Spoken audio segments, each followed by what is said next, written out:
Good evening, everyone. It is.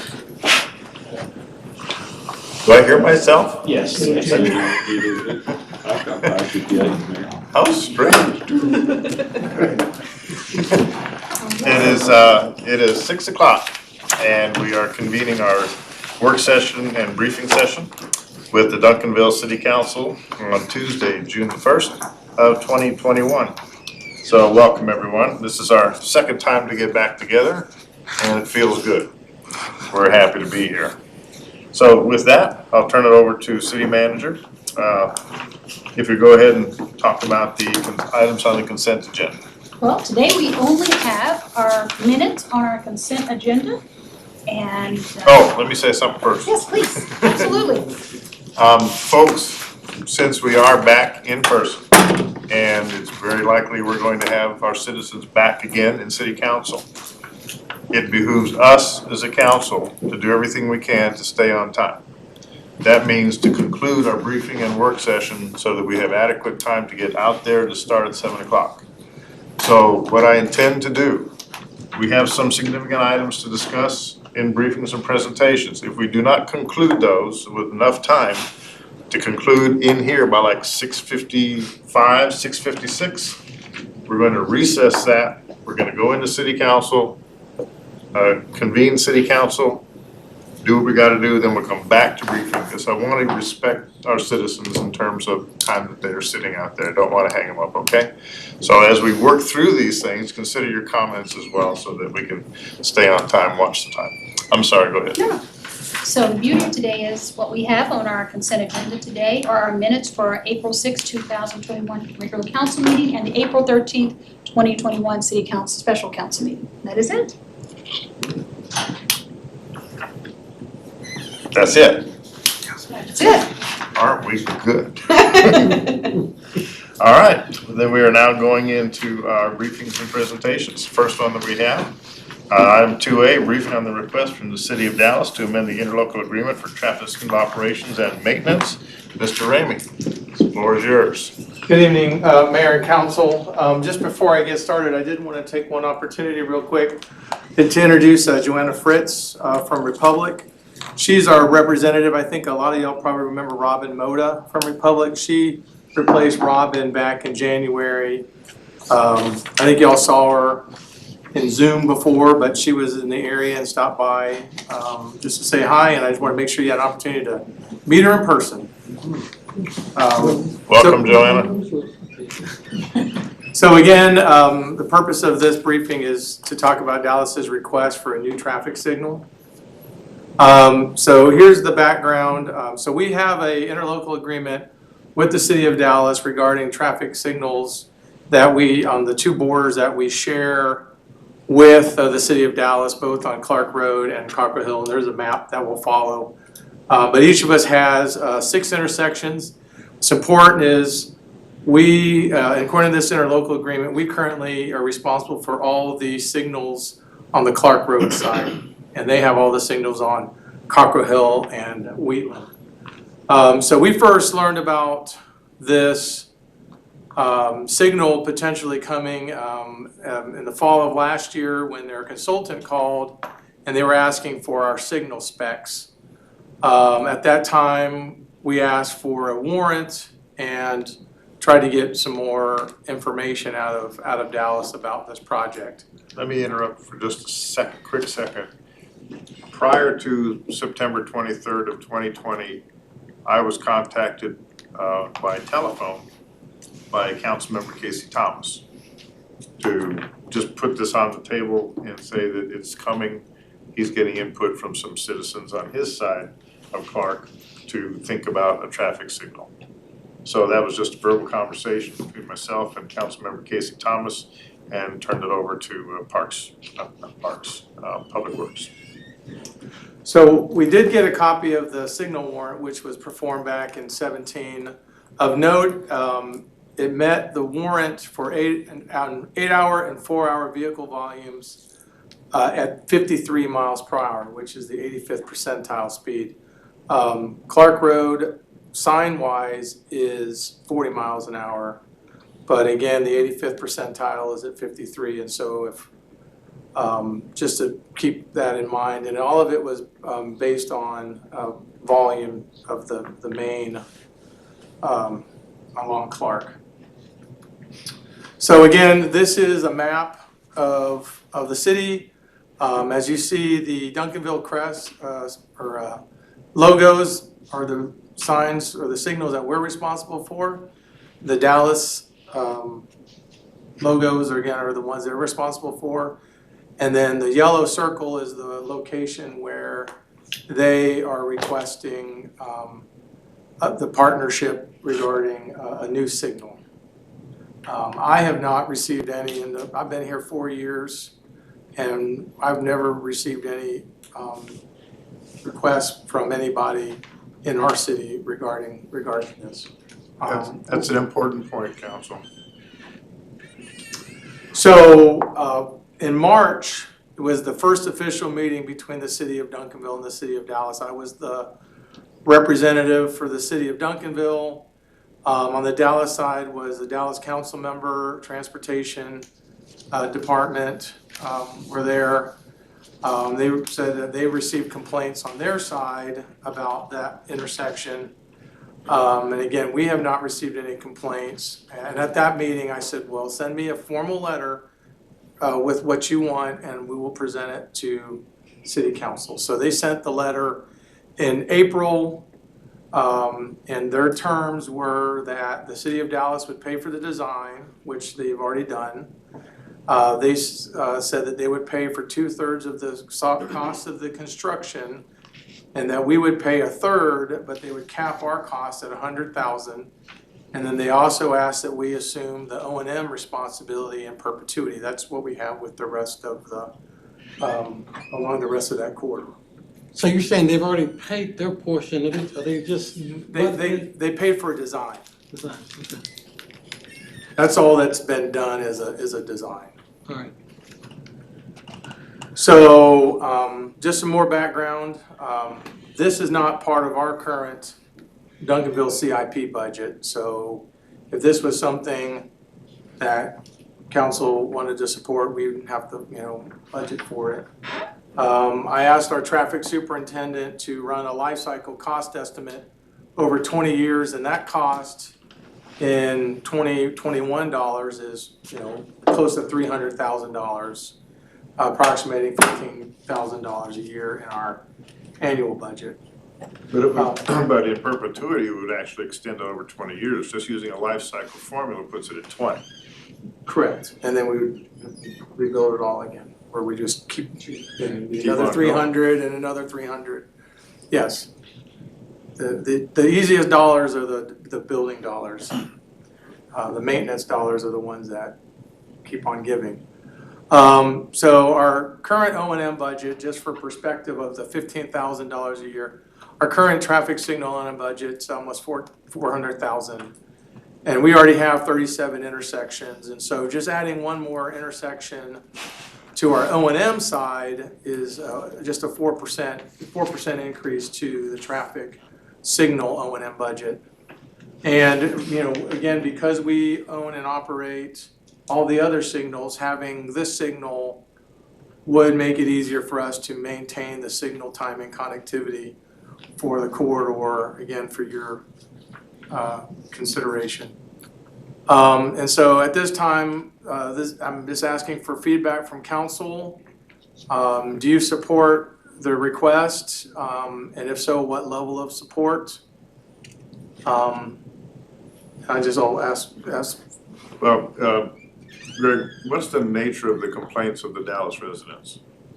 Do we know? Did they say what they're complaining about? They did not say. Now what they've referenced is accidents, but it did not meet the warrant for accidents. So no. High volume. The warrant is high volume. Now what I suspect, Mayor. Meaning what? So there's high volume. Well, how does that high volume impact their complaint? What are they complaining about? The challenge for them, that I suspect, is the citizens from Duncanville who head north into Dallas to get to the rest of I-20 and beyond make a right turn onto Clark. Right. Very easy turning movement to get in and get out. the residents of Summit Park have to make a left over 6 lanes of traffic, or 3 to get in. And so, and there is a crest just a little bit if you're at Summit Park looking left, there is a rise in, an intervisibility line that makes it challenging to make a left turn. And so that's the challenge that I suspect after looking at the site one is high volume, and then a difficulty in making a left turn to get. Yeah, good. One thing I noticed was some of the information was data was from 2011. So it seems, I don't know that has any bearing on what the situation is today, but I also noticed that there were only 2 accidents reported at that intersection in that data. Doesn't sound like a lot to me. The mayor mentioned it earlier, and I was concerned about whether or not anybody from Duncanville had expressed a need. I understand they're making right turns for the most part, rather than left-hand turns. But the warrant 3 and the warrant 7 not having been met, that's the peak hours wasn't met, and the crash experience wasn't met. Those are 2 key points to me. And the last point I'll make is that every signal we have along there is on a primary intersection. Starting with Daniel Dale, Big Stone Gap, Wheatland, all the way up to Clark Road. So this is one that's kind of not in keeping with the way we put signals in. And the distance between Camp Wisdom in Clark to Summit Park in Clark is what? Do you have any idea how short that is? It's not far. You can see it there. Right. It's about the same between Wheatland and Big Stone Gap.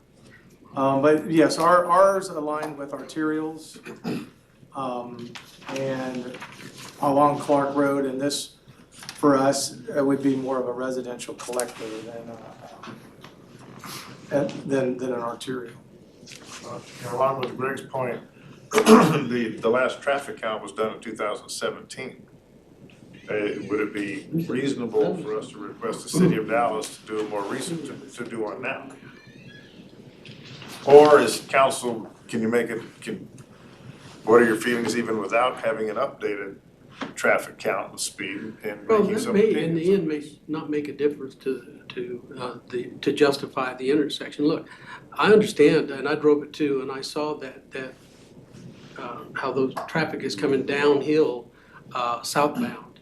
And so at 53 plus, and I think the chiefs would agree with this, that you don't have very long to make that decision to go, and that car could be right on you. And I'm going to guess a lot of times those cars are traveling in excess of 60 miles an hour. So I understand from the Dallas perspective, but they have 3 entrances to that neighborhood, and it would seem like they'd want one at every intersection, but they picked this one. So right now, I just don't see the justification. Well, they picked this one because we have Westridge across the street, and that's why they're feeling that it bears some semblance of reason if it affects both sides. Yeah, Patrick. When I think about it, I ask myself the question, would this request be on the table if there were no Summit Park?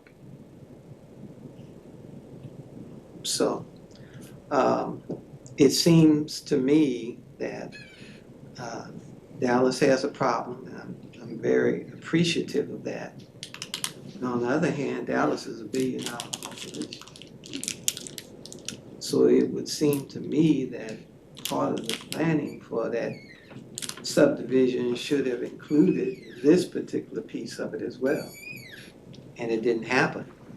And so now we're being asked to contribute to something that we didn't cause, in my opinion. Now, I concur with your feelings, Patrick. I do. I ever since this was brought up to me a long time ago by the Dallas City Council member, I've had misgivings about it because of how much of it's our responsibility. Didn't know the dollar amount. It's just like the bearing the responsibility, period. And now seeing the money and seeing that we're capping at $100,000 and looking at the life cycle costing in terms of the burden we as a city are going to have to bear for in perpetuity, I don't believe it's in the best interest of our city in terms of budgeting those dollars. Now, let's look at, I have to be very objective and say that, you know, I probably will have to personally talk to that council member and convey what we as a council feel and see if there's any more room for negotiation on what they would like to do. But in terms of we as a council, if the takeaway from tonight is that we prefer not to bear any financial responsibility for this, what can the city of Dallas do? And are they willing to do it? And I can have that personal talk with that council member. Yeah, Joe? A couple things. One is on those accidents that were reported, were those Dallas accidents or those Duncanville? The reason I say that is because when I worked there, when you have an accident, they're on both sides of the street when they bounce off each other, right? So as you're headed southbound and you crest, when you get, you're on the accident, right? So generally they have to send an engine or something to block up there or forewarn that there's something happening downrange headed south. North's not so bad because you can see because you're coming uphill. But so that would be my question is there accidents, are they reporting both or just the one? And two, I agree with the light, I do, the cost, I don't. But for safety reasons, for our folks that are out there, that would be my concern. In terms of the accidents, I don't know where they got it. They yielded 2, is what was studied on their part. I think this is one of those ones we can just kind of keep moving on and finish it up. Mayor, to your point of talking to the council member, I think that's great for courtesy. But I think staff need to draw up something back to the staff at the city. Giving the sense of the council as a result. The sense of saying we agree the light should be there, but not anything that we can help with at this time. Mayor? Yes, please. I originally spoke with T.C. Bruning's chief of staff just to find out about what was happening and where this was coming from. And I think this was a council-led initiative. They then, in fact, did submit a letter. And so I will also follow up. I think if the mayor follows up, but I will follow up with them. And it sounds to me that council's stating to us that we understand your need, but financially, 100,000 to us versus 100,000 to them are 2 different things. And so if they're willing to financially support, pay for the total plus operation costs, even if it has to be transferred through an intergovernmental agreement, then we're comfortable with them doing it. But we're not able at this time to financially incur. Yeah. In addition, that it's a 4% increase to a budget. 4% is quite a hefty increase when we're looking at our overall budget. Yeah, Jim. So I'm just, so how much did their study cost? You said they already paid for the study. Their design? Or design? I did not ask to make an educated guess. Typically a signal runs around 300, and so I assume they paid between 25 and between 20 and 40,000 probably for design. So I was just thinking about, so we're looking at about 300,000 for ongoing maintenance and operations over 20 years, and then the cycle And then repeats plus- itself. 35,000 for construction, and they're only paying 65 to 70,000 just on the construction side, right? No, they would pay approximately 200 grand, we would pay 100 Okay. for construction. Even then, it sounds like a bad deal for us. We're paying more. I was wondering, is it possible when we go back to them and ask them if there's any way we can amend the original agreement and ask them if they're willing to take some of the operation maintenance costs on some of the other signals? That ILA is too strict and it's too well enforced and it's too well written in terms of going back and changing anything there. The only thing we would want to change on that ILA is the addition of another light, not the provisions of the current one. It gets too tenuous to start working with that particular document. So if the sense of the council is, thanks for letting us know, we can't bear this financially, does the city of Dallas want to do it? we'll be happy to say thanks very much. So, City Manager, Yes, sir. you go ahead and take it from there, and let me Absolutely. know when that letter is written, and then, We can do you it. know, and then I'll make the phone call. All right, thanks very much. Item 2B is discuss speed control and safety options for South Peach Street into Lions Park. Councilmember McBurnett, this is yours. Or you brought it up, but Park's gonna do. I'm even making the presentation. I got it from here. All right, Mark. Go ahead.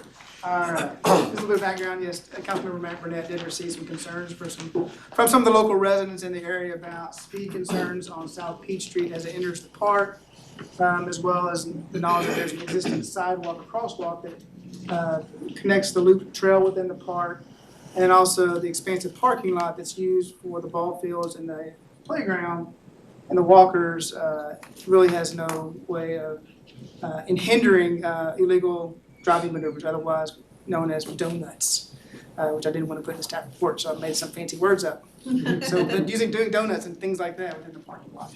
So staff went out and we've evaluated some of the options. We've come to you tonight with some solutions we think, and then I'll let y'all discuss it and come back with any direction you have. So just an overview map. This is Peach Street as it comes down from Wheatland into the park. This is where the trail crosses. Here, recently we restriped that, so it is now prominent and looks good. You can see the expansive parking lot with even evidence of the aforesaid donuts.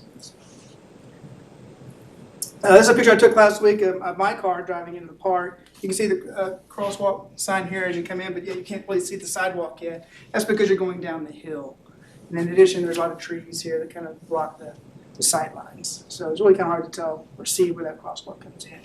It's really not until you get to this point where you actually see the crosswalk coming across Peach Street. So, and then here's the parking lot again, a little better image of the illegal driving maneuvers. So some of the options staff talked about for alleviating some of these concerns. First, we talked about what we can do within our existing operating budget, and that is to add speed humps that we have done in other parks, such as Lakeside, Alexander, and Harrington. That's very common for us to do. And that cost is about $500. The other things we talked about is possibly adding a flashing crosswalk signage. That's approximately $18,000. And then also adding a stop sign prior to the crosswalk. That would warrant a study first, and then it's only about a $500 cost. But what we're recommending to do at this point in time is do the option here with speed humps within our existing operating budget. And for the parking lot, again, a very simple solution is to come in and microsurface. That's something that Greg already has on his plans anyway with Public Works. It's a microsurface the entire parking lot, gives it a nice new asphalt look. We will come in and restripe it and add the curb stops to all the spaces to eliminate the open area for the donuts. And then in the future, should we desire to add additional measures, we can add islands and corresponding landscaping with irrigation. And that's going to run you probably $15,000 to $20,000. You have to bore the parking lots with the irrigation to get them to the island, so it's a little more costly. So again, for this solution too, we also recommend going what we can do within our budget, and that's to microsurface the parking lot, do the striping, and add the curb stops. And so that is our recommendation, but we're going to discuss any other options you might have. So what's the net cost of what you Net recommend? cost is roughly $500 plus $10,000, so roughly $10,000 to $11,000. That is what we have within our budget easily to accommodate without hindering any other projects or any other maintenance issues we might have. So, and all that would come from our park maintenance budget. Do we have any idea about the utilization of that park? It is heavily used. The high school baseball field is there, and they have a summer program as well as we have a Hispanic Sunday league that plays there during the summers. We've also been talking to a couple of the charter schools here locally, and they want to start using that field as their home field starting next spring. Can we rent it We're talking about doing a partnership, but we're going to rent it, yes. so we can recoup some of these costs? Oh, for sure, For sure. for sure. And they're talking about actually contributing to a larger fund to even renovate the field. And we'll talk about maybe at a later time once we get there. So make some improvements to the field for long-term usage. Consensus? Yeah, Jim?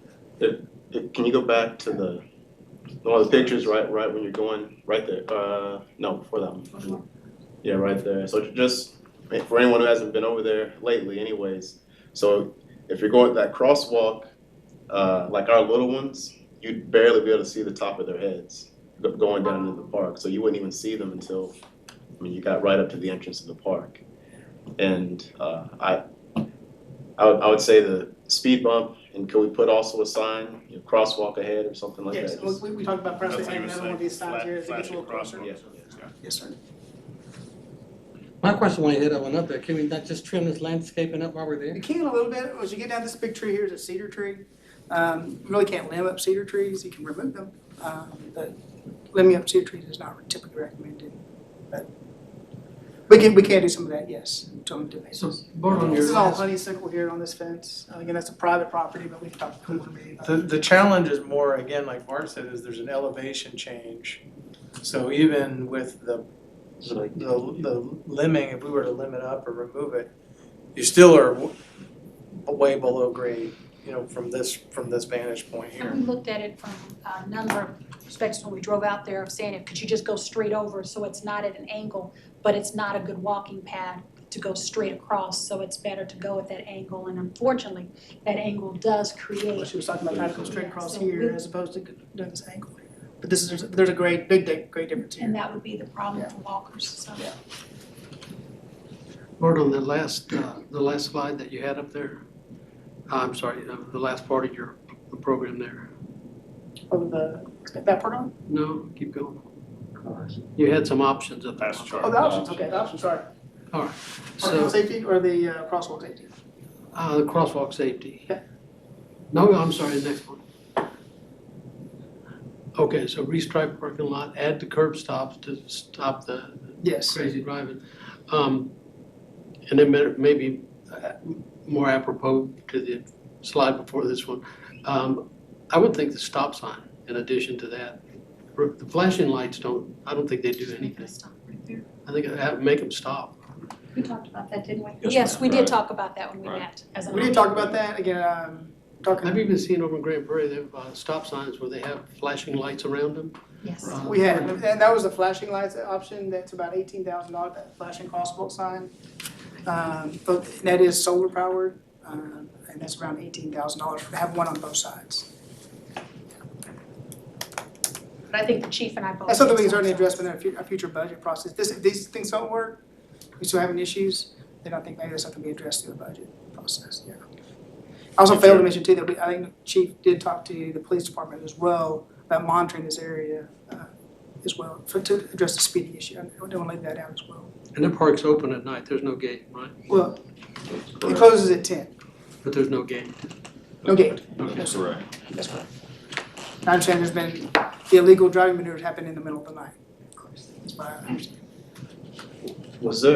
Did you tell me, or Don, you told me, are there cameras out there that don't work? Yes, sir. That's correct.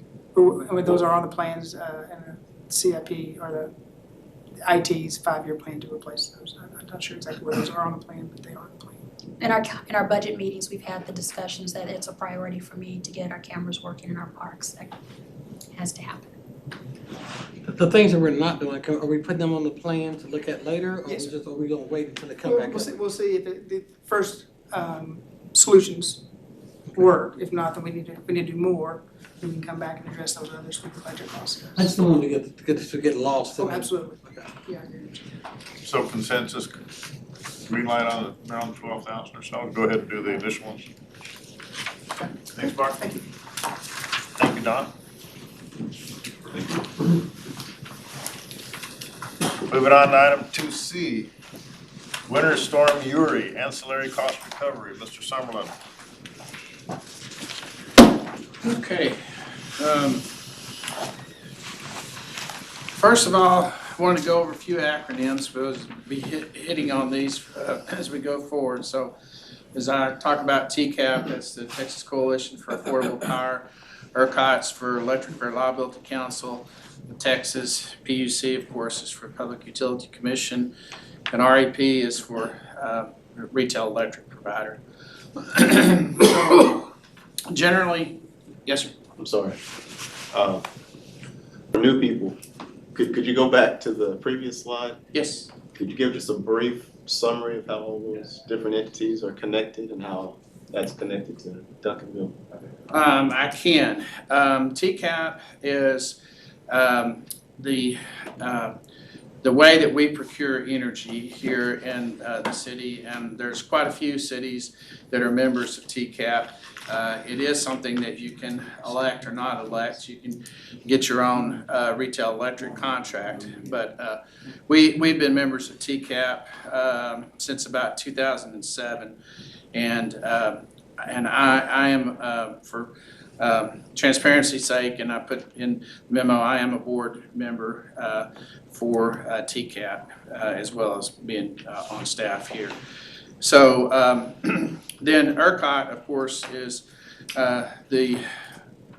if you will, the overseer of the grid. They're there to make sure that we have no crashes in the grid, and that all the electricity that's coming into the grid is good electricity, clean electricity, and reliable. And then, of course, the Public Utility Commission, they oversee to some degree the rates that are set, the things that there's different components for electricity. You have the energy portion of that, which your generators provide, and you as an individual would go out and procure your energy from some type of retail electric provider. We get ours through TCAP. And the reason that we use TCAP is because we aggregate all of our power from all of our cities across Texas that are members. And we're quite a large coalition, so we get some very favorable rates. And so then you have your distribution, which is Encore around here, distribution, transmission lines. Public Utility Commission, of course, monitors their rates, and they have to for them. And then we have the ancillary charges, or ancillary charges, which I will get to in a minute. And these are the services that ERCOT has to go out and procure to make sure that there's reliability on the grid. And then, of course, your retail electric provider, there's numerous people that are that, people like Zero Energy, TXU, et cetera, et cetera, et cetera. So, as I just kind of went over some of these things, first three things anyway, explaining those.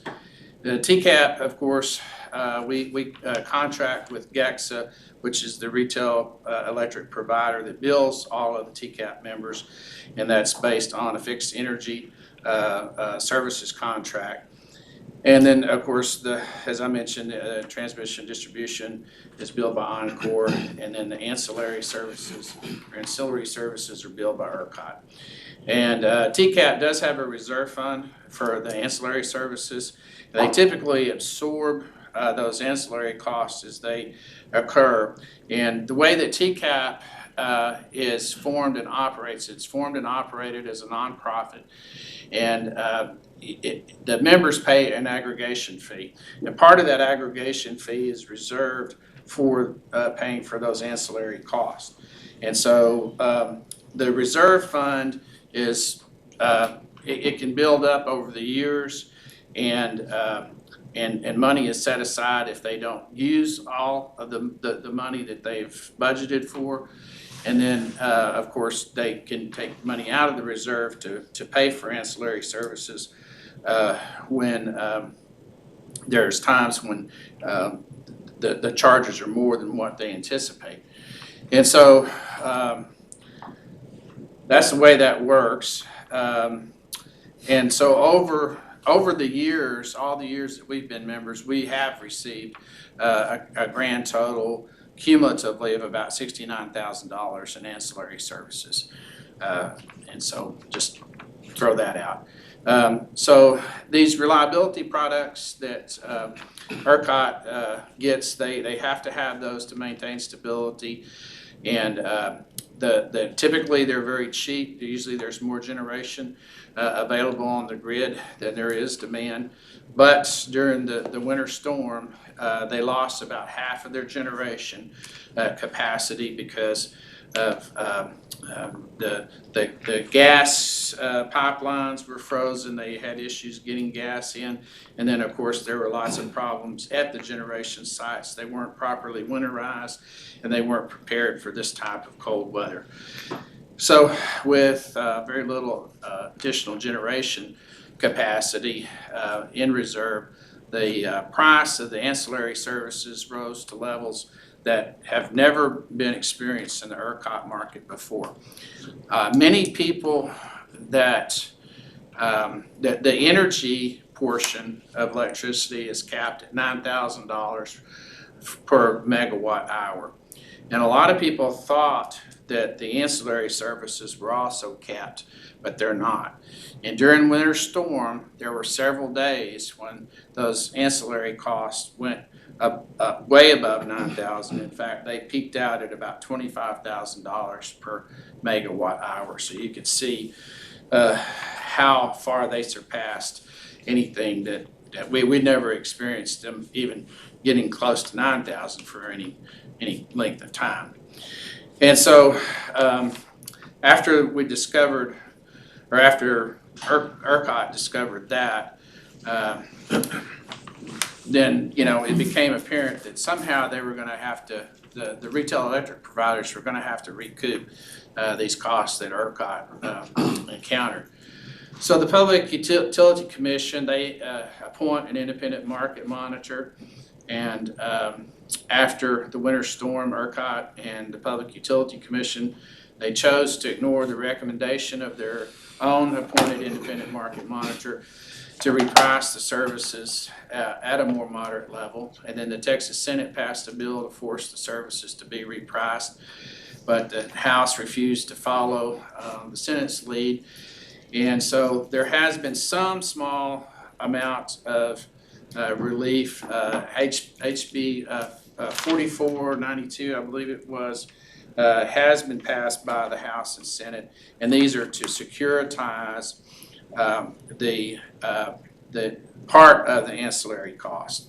And the part that would be securitized would be that portion that was above the 9,000 cap, the 9 to 25,000 range. And so, while it's explain securitize. Securitize means that they would essentially take those costs, the retail electric providers would take those costs that they're being charged by ERCOT. They would go out, they would buy government bonds, probably 20, 30-year bonds, and then that's the way they would pay the money back, and then they would essentially recoup their money through higher rates over the 20 to 30-year span. So,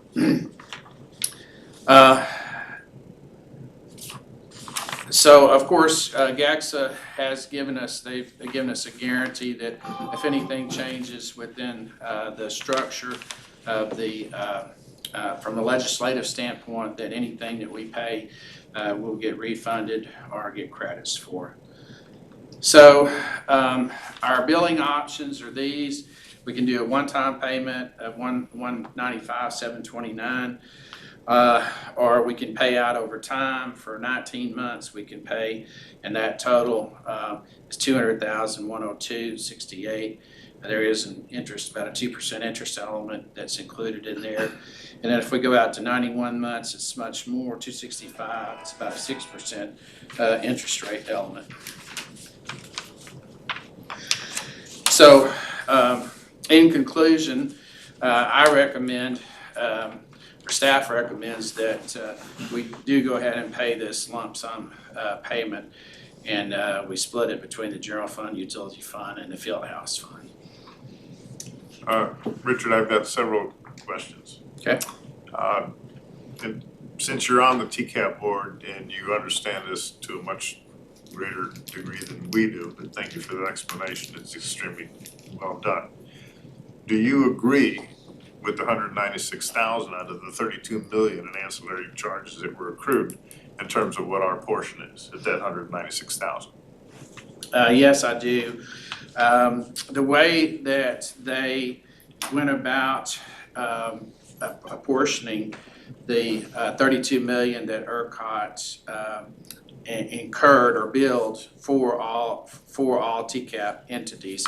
The way they went about apportioning that is they took the amount of usage that went from approximately February 14th to February 20th, so the winter storm week. They took the usage for each entity, and that was how they allocated out the $32 million. Now, there's two different types. Most of the meters that are used, the GEXA knows exactly how much is used by the hour or by the day. And that's about 75% of the meters out there. But there are some meters that, I forget the term, I believe they call those,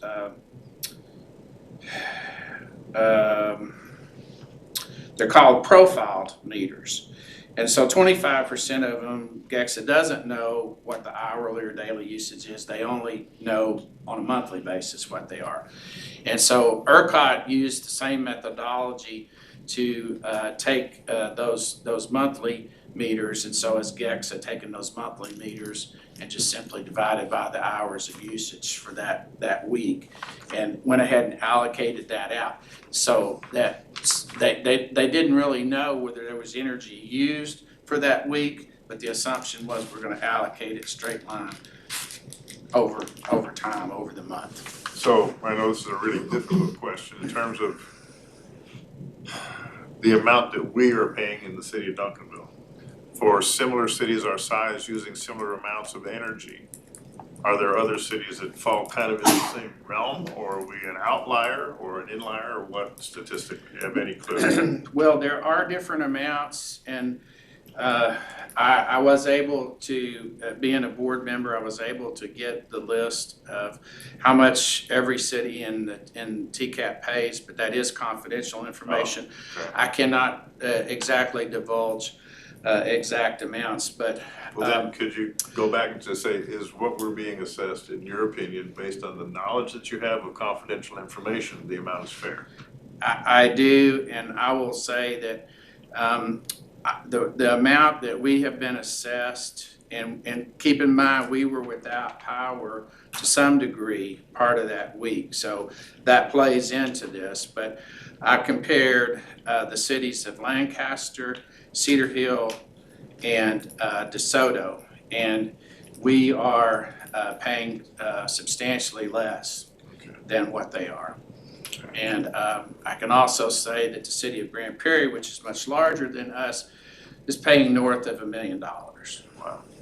So can you tell us how you want to split this money between the three funds that you recommended here? Well, I can. And so what I did is I took the our February GEXA bill, and I divided that up between the general fund, utility fund, and the field house fund, found out what that percentage was and applied it to the $195,000. And that comes out to be $162,788.18 for the general fund, $18,055.50 for the utility fund, and $14,886.09 for the field house fund. And I do want to say that there is nothing that compelled me to make that calculation. There's nothing that compels me to stick by that calculation. I can tell you with a great amount of certainty that the amount allocated to the general fund can be absorbed from fund balance because of how much over budget we ended the fiscal year 20. So we have a surplus in fund balance that can absorb that without any difficulty. The utility fund can probably absorb that without too much degree of hardship. The field house fund is a little different. As you know, we've been struggling to get to a positive return or positive cash flow on that. And so if council were to direct me to allocate these any differently, I have no problems. There's nothing in the law, there's nothing in accounting terminology that compels me to make these allocations other than this was the simple, equitable way that I saw to do it. So I made the calculation. And so in terms of days of recovery, we will be bringing down those fund balances in order to make these apportioned amounts, I'm understanding. Correct. And then do you anticipate how many months it would take to recoup these amounts as they come out to get the fund balance back to where they were before we take it out? I couldn't speculate on that because that all depends on how we structure our budgets and we try to build a balanced budget every year, and especially with the general fund, we seek to do a balanced budget each year. And then if we have excess, we try to spend some of that on one-time projects, things like the P25 radio projects, things that we know are gonna they're gonna cost us one way or the other. Well, we know our city manager has asked us to have a 60-day fund balance versus the prior 75. So I'm looking at that and saying, is the effect more detrimental or greater doing this? Or I guess I just need a warm, comfortable feeling that you as our quintessential finance expert saying that this is what we can do and the city's still gonna be safe with this expenditure, roughly $200,000. The general fund's gonna be fine, with, even if we paid all of it out of the general fund, they would be fine. Okay. There's several questions around the table, yeah, Patrick. And that was the question I was gonna ask. You kind of alluded to it. Apparently, I take it, since the annual financial report has been issued, it had a different and higher fund balance number than the one we projected when we built the budget about a year ago? That's correct, sir. Oh, okay. And I've explained to some degree in the financial reports, and I'll bring those points back up for reference, that there were many factors that contributed to that. Some of that came from CARES Fund Act money that we had. We closed out a medical fund that we thought was going to create a liability that ended up with a surplus because we had a good experience toward the end of closing that fund out. We had some contribution from our revenues performing better than we budgeted, and we had some contribution from departments not spending all their money and being very conservative with their efforts. Well, it would be very helpful for me that once the annual financial report comes out, if we can do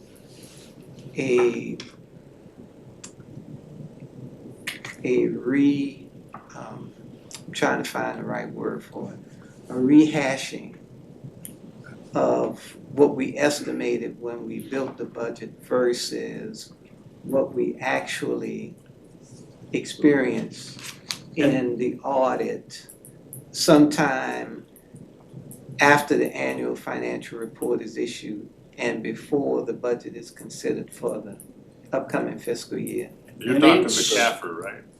When you say that, You can't say CAFR anymore. can't say CAFR. No, that's It says CAFR. well, I'm not supposed to. Certified annual financial report. I know, but when you Okay. say CAFR in South Africa, it's a racial slur. Okay, but that's what you are referring to as a certified annual financial report. I'm referring to the audited financials. Okay. And yes, in each June budget workshop for the last several years, and I will do the same thing again this year, I take us back to the 20 adopted budget, and I will walk you forward how we ended the year, what was the contributing factors, both positive and negative, to how we ended that. And that's kind of part of the purpose of the June budget workshops, to give you that 30,000 foot view and to help you know how we ended prior fiscal year, how we got where we are, and kind of a glimpse of where we're going. As Ed Sullivan says, one of them. Yeah, Mark and then Greg. Can you get back to us later? I'd like to see more of the allocation going toward the utility fund, and then tell me why we couldn't increase more from utility fund, we would be general fund. Well, we can, but you have to remember that the utility fund is an enterprise fund, it's a business fund. It has to stand on its own. It's not supposed to have contributions or expenditures that are outside the realm of operations. But we're using 18,000 of it right now, but you said it could be reallocated any way we wanted to. I did say that we could reallocate it any way that we wanted to, but to put that was based on something that was, I had a methodical reason for that. That's based on February consumption, and I could argue with my auditors or just about any financial expert on the planet of the earth that my allocation was reasonable and just, and I had a good reason for it. To go any more than that, I would not have a leg to stand on. To go less than that wouldn't be a problem. Yeah, but I'm gonna base it on what you just told me. You told me the allocation can go either, you were comfortable either way. Councilmember. Yeah, but he was thinking we could take it all out of the general fund versus Councilmember. increasing others. What I will think. say to you is, when we get to the financial report, one of the things you'll notice is that our utility fund is one of our weakest funds. If Okay. you look at even year-to-date, on our last report we're giving you today, you have 243 days in operating for your general fund, where you only have 25 right now for the utility with the money that we have in reserve for the AMI project, and our target is 60. And so we're already under our reserves based on trying to fund the AMI project, whereas within the general fund, you're at 243 days versus the 75 that was required in this budget. Okay, telling me that way makes a little bit more, I can think it out better than I could the other way of So saying. he's still giving us the option of not affecting the field house or utility funds and taking it all out of general fund. Yeah, no, I like the other way. All right, yeah, Greg? Mine's quick. Richard, did you mention somewhere in your talk today, contrary to what I read here, are the House and Senate coming to terms on an agreement to get to that point where? They have passed the HB 4492. It's on the governor's desk to be signed. And again, that would only securitize the amounts that the ancillary charges exceeded 9,000 per megawatt hour.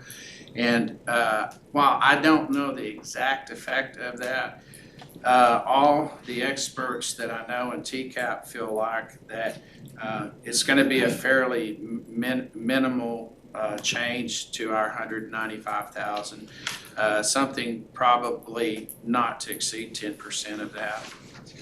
What didn't get passed by the legislature were the safeguards imposed on these energy generators.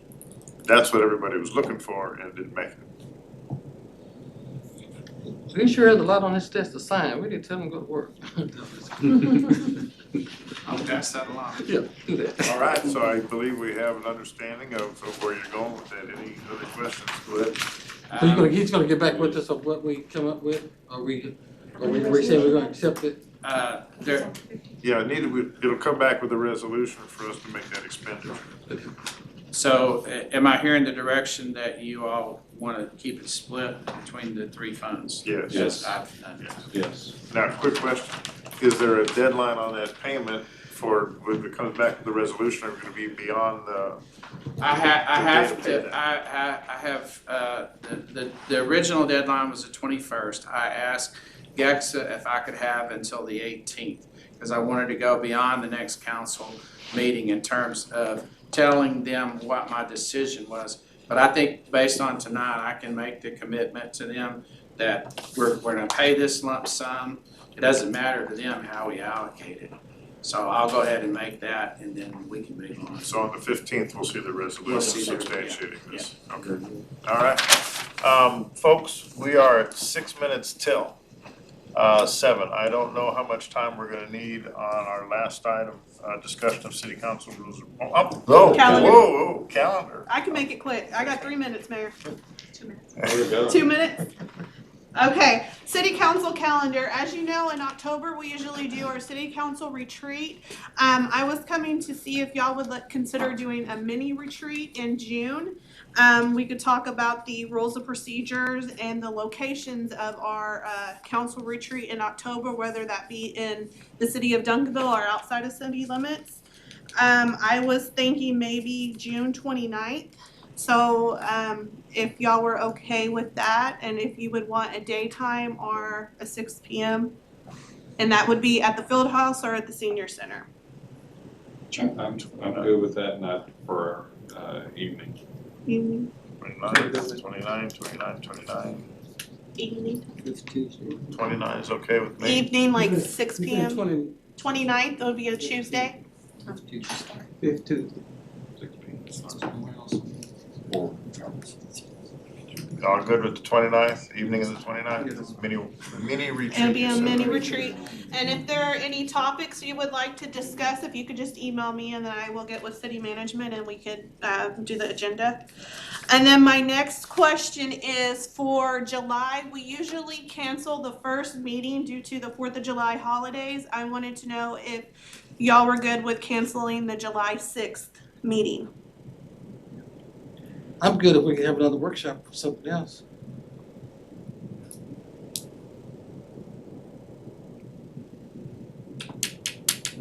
Well, I just think if we have business to do, let's do our business. I don't have a problem having council on the 6th.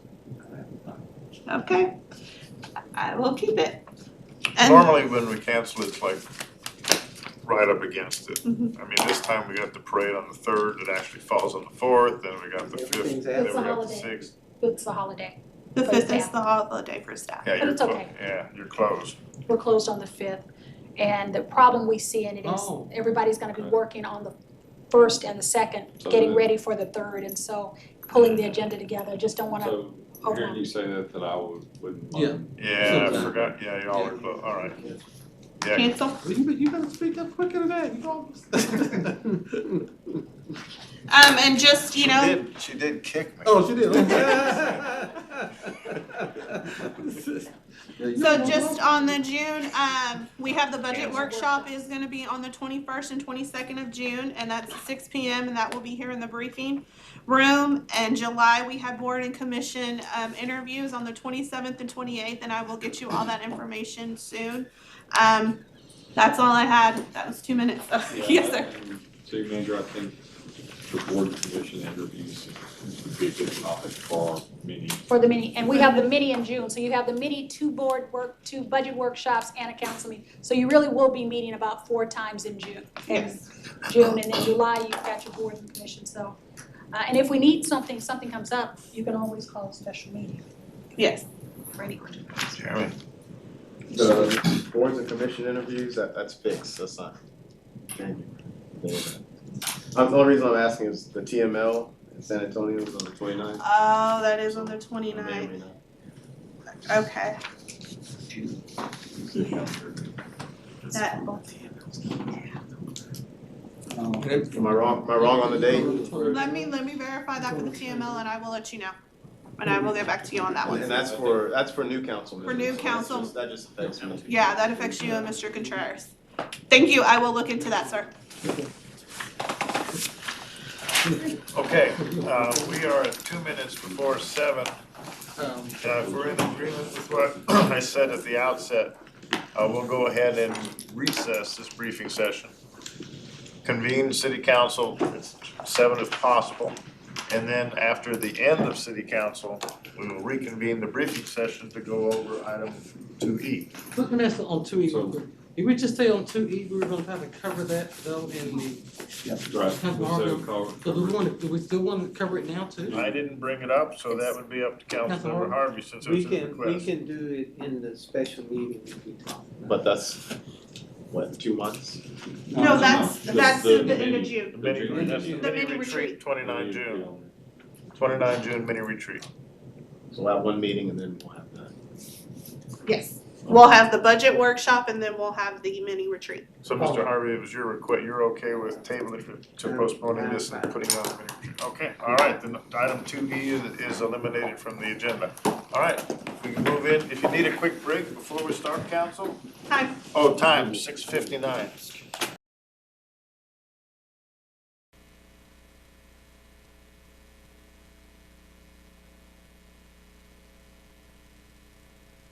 Is June the 1st, and the timestamp on convening our meeting is 7:04.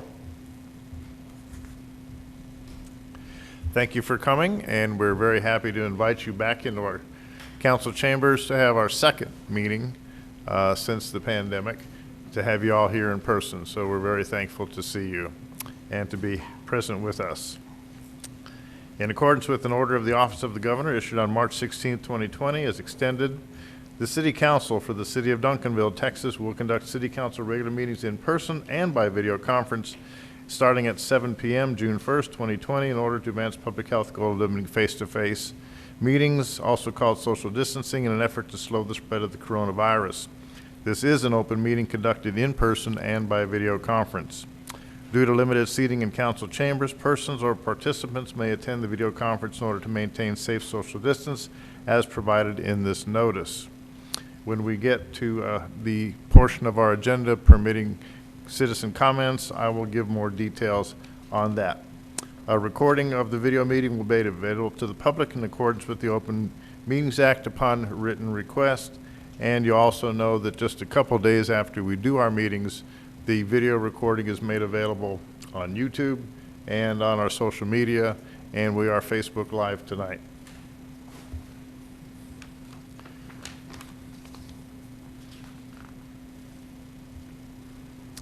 So as the first item on our agenda is the invocation, please rise, and Councilmember Patrick Harvey will lead us in our invocation.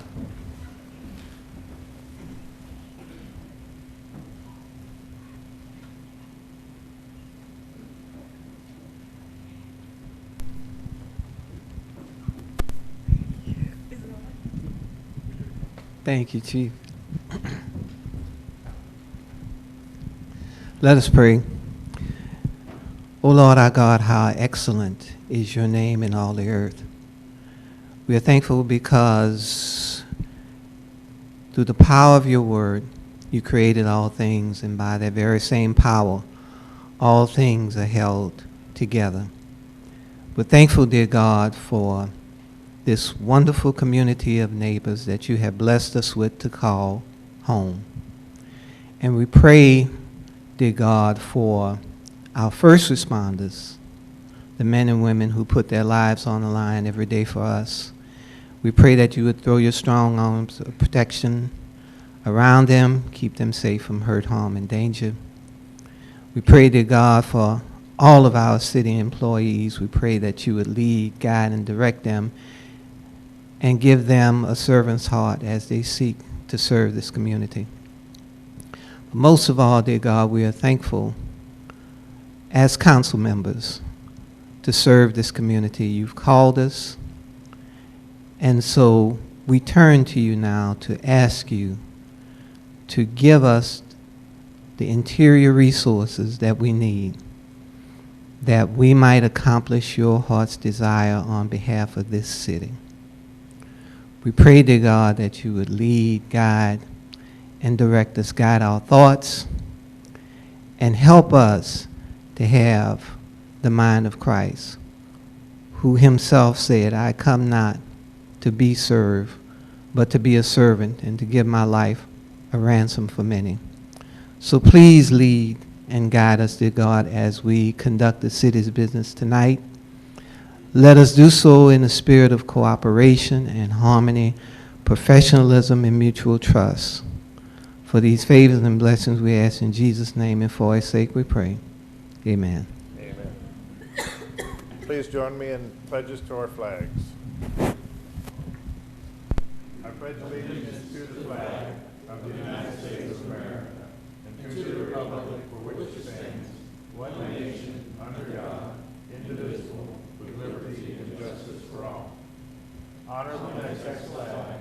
I pledge allegiance to thee, Texas, one state, under God, one and indivisible.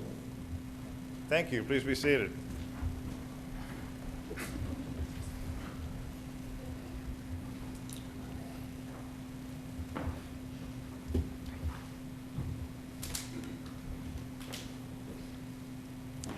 The next item that we have on our agenda is reports, and the first item is the mayor's report.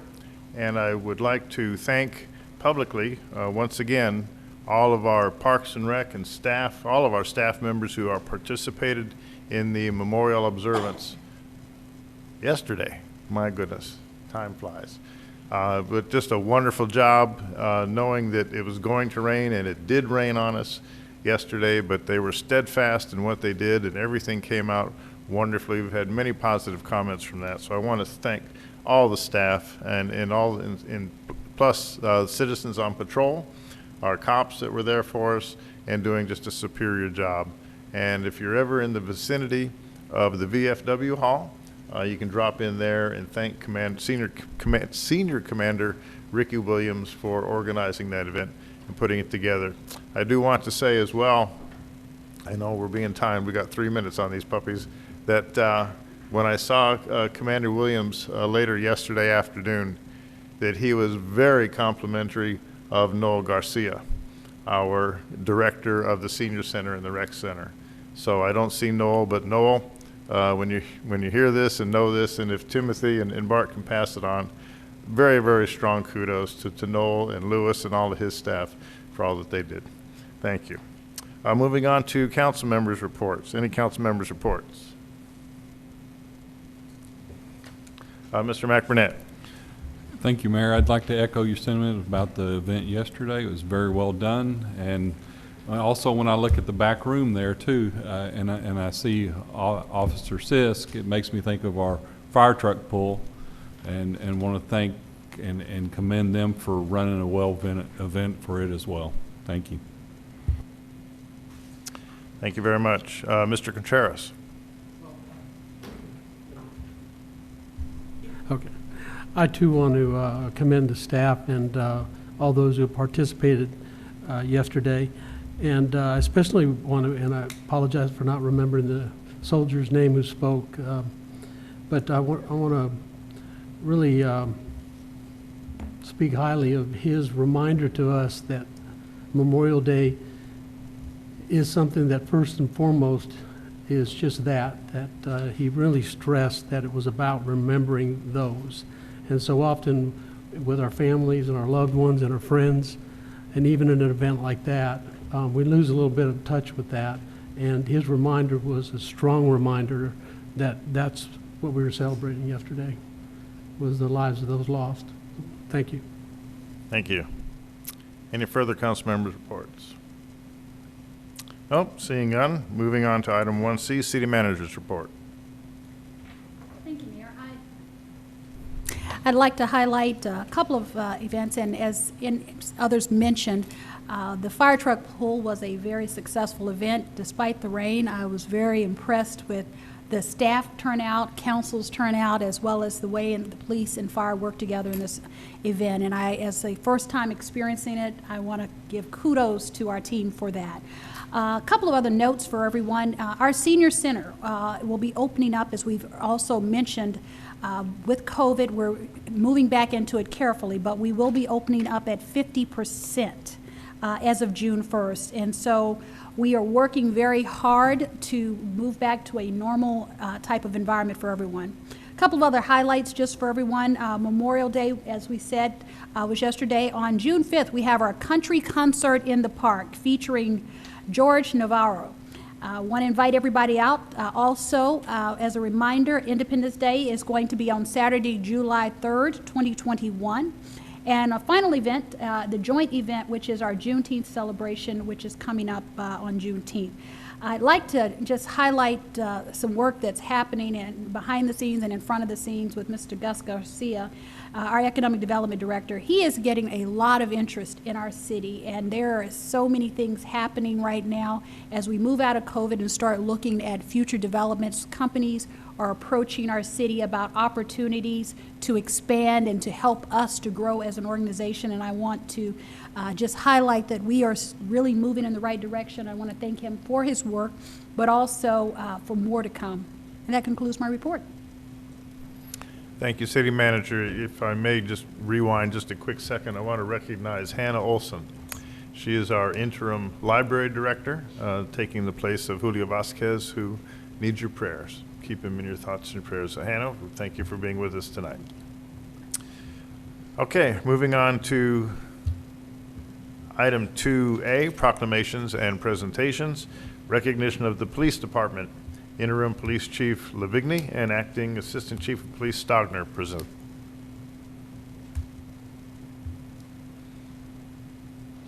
Please state your name and address. No, not really.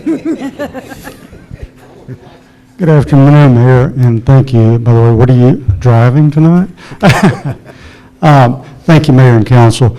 What we'd like to do tonight, first of all, let me introduce Acting Police Chief Matt Stogner. He does a great job for us.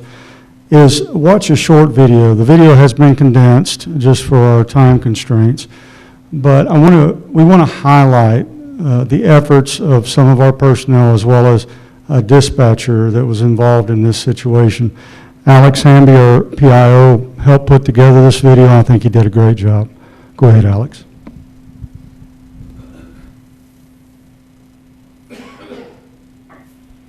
What's the location of your emergency, including the city? Yes, this is Duncanville, Texas. I'm at. Okay, what's going on there? This is the situation. My dad is an Alzheimer's patient, and he has picked up a knife and will not put it down. Is anybody injured? No, not yet. Is he threatening anybody with it? Everybody in the house. Okay, he is threatening to stab people? Yes. My mom, my mom, me, and my husband. Hello, sir. Has he hurt anybody? No. How old is he? About 84. 84? Yeah, he's got. Frank, do you mind putting that knife down just so I can talk to you, sir? Please?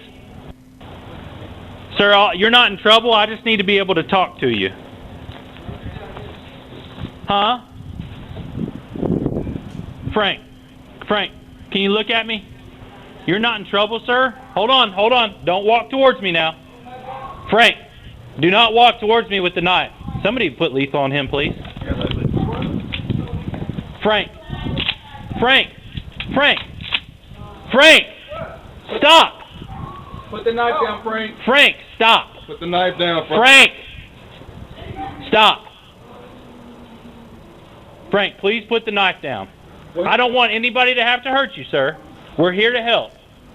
No. Do you want to go to the hospital? Frank.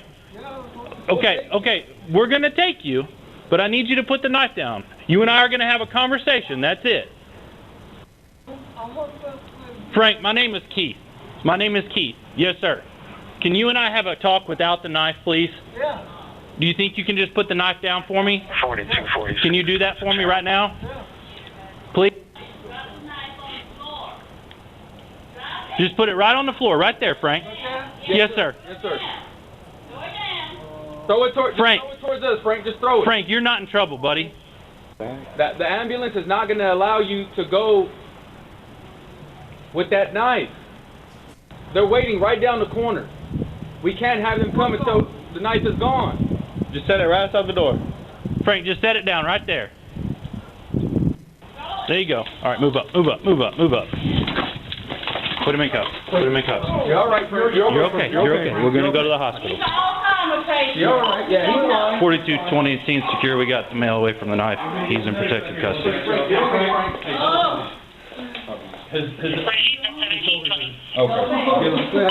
220. Start the medics this way, please. Frank, you did good, buddy. You did good. I'm glad you did that for me, okay? Okay? Thank you. Everything's okay. Frank. All right, as you can see, that turned out very good for everyone. Too often we see those situations turn tragic, but we would like to invite our personnel who are involved in that call, as well as the dispatcher who dispatched the call, giving vital information to the responding officers, up to the podium as well as our other police officers who are present tonight.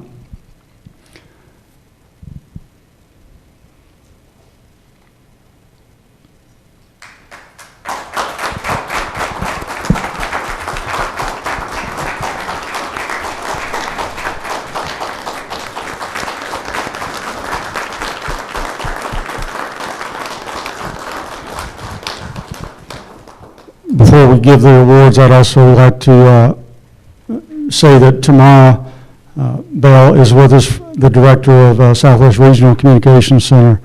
Her dispatcher, Sarah Christensen, is also with us. Matt, you want to present these awards?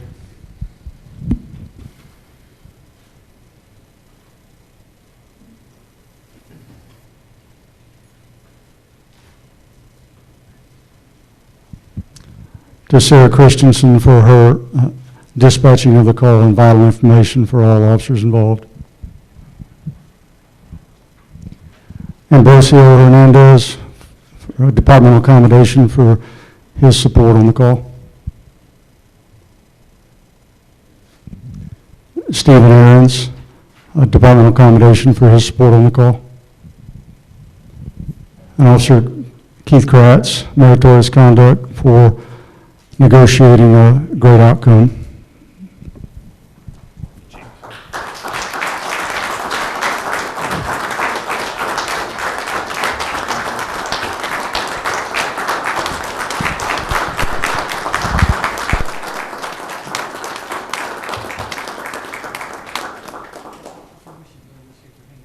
Get back here and get a picture.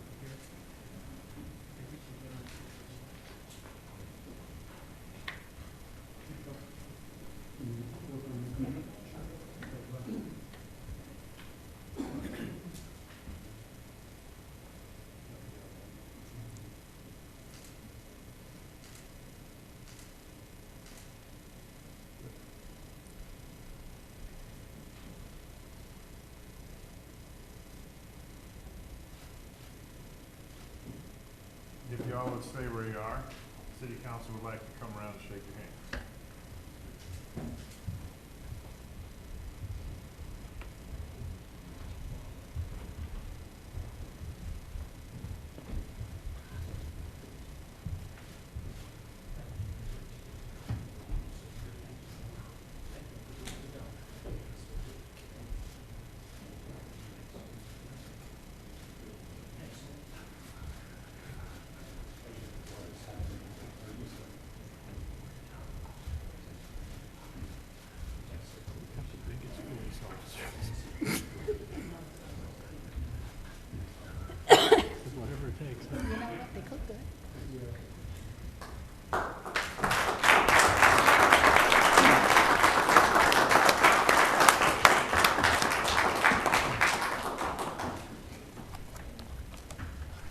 I'd like to comment that we are not ashamed of our police officers using body cams because they are extremely well trained.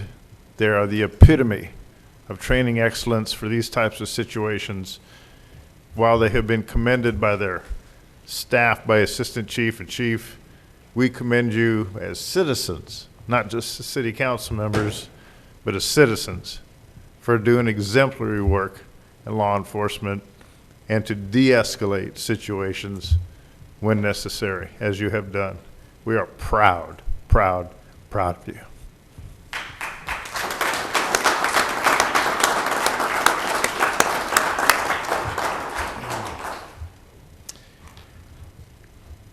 Oh, I see Mr. Kuntz. I just wanted to express, don't leave yet, please. Well, I just want to express my personal appreciation for what you all do, because I know that, you know, as great as what we've seen tonight is, I know that it's just a small tip of the iceberg as far as what y'all do. And I would encourage everybody here this evening to let others know about what we've seen tonight, because I believe the public needs to know about this side of what our officers do. So thank you. Thank you. All right, thank you very much. Moving on to item number 3, citizens input. Pursuant to section 551.007 of the Texas Gov't Code, any member of the public has the opportunity to address City Council concerning any matter of public business or any posted agenda item. However, the act prohibits the City Council from deliberating any issues not on the public agenda, and such non-agenda items may be referred to city staff for research and any future action. All persons addressing are subject to council adopted rules and limitations permitted by law. At this time, we will take 2-minute comments from the audience on any topic to address the council. I have one card that has been submitted, and I have one email from a citizen who asked that it be read, which I will do. First, any other individuals have been registered to speak by video? City Secretary? None, seeing none. Okay. I will go ahead then first and read this citizen comment. This has been submitted Monday, May 24th, 2:58 p.m., submitted to the City Secretary by Mr. Gary Bennett, 215 Calder Avenue, Duncanville, Texas, 75116. I will read it verbatim as submitted with no changes in terms of grammar or punctuation, anything of the sort. Please have Mayor read my comment until we have open public meetings again. Thank you. Honorable Mayor, City Council members, I no longer walk the trail that winds down to pond at Waterview Park. I got tired of seeing all the trash. I tried to get city to clean it up. One administrator told me they would give me a trash bag. I can't quit driving down Main Street. There is a business that leaves weekend night trash in parking lot until Monday or whenever. Employees should be policing parking lot every night after everyone leaves. I guess code enforcement and city administrators can't see the trash, or they just choose to ignore it. Reminds me of 2 sections of sidewalk on Cherry Street that were missing for over 20 years. Code enforcement crews drove by, and I guess administrators were too busy sitting at City Hall. School and city have a lot in common. Too top-heavy. I am excited that we are getting a new police chief.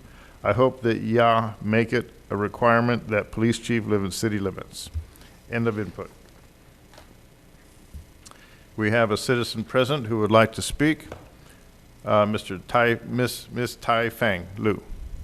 Miss Lu, please approach. State your name and address, and you will be timed for 2 minutes. My name is Tai Fang Lu. You can pull your mask down. Tai Fang Lu. I live at 434 Blue Ridge Drive. And welcome, new city manager. I read her profile saying she has a new vision, okay?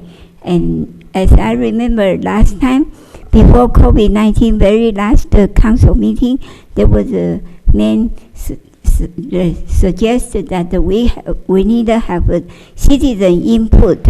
I mean, citizen survey done. Have it been done yet?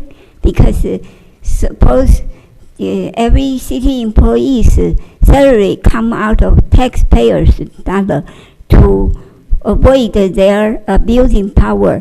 It's only fair that we put a citizen input so as to know each employee whether they follow righteous work ethic or not. Maybe abuse power behind closed doors. So if that hasn't been done, we need to have the city manager enforce affirmative disciplinary action. If any feedback from citizens is about irritation, then city manager should enforce this, maybe deduct their salary for every offense $100. Okay, here I have this is Easter Sunday. We have large activity going on in this Armstrong Park, and that Hispanic pastor asked everybody hold their hands toward the city hall and hope government officials do not abuse power. Okay, and this is real. Why this leader of the First Baptist Church, he would initiate that. And here I also have this form. This is forgery of judge's signature. It's felony. That's Okay. your 2 minutes, Ms. Lu. Thank you. Thank you. Thank you. Moving on to item number 4 on our agenda is the consent agenda. The following may be acted upon in one motion. Any citizen or councilor may request items be removed from consent agenda. And if the city secretary will read consent agenda items, please. Consider the minutes for the April 6th City Council regular meeting and the April 13th City Council special meeting. That is all we have for consent items. The chair will entertain a motion to approve. So moved. Second. Second. We have a motion to approve by Mr. Cooks and a second by Mr. McBurnett. Please vote.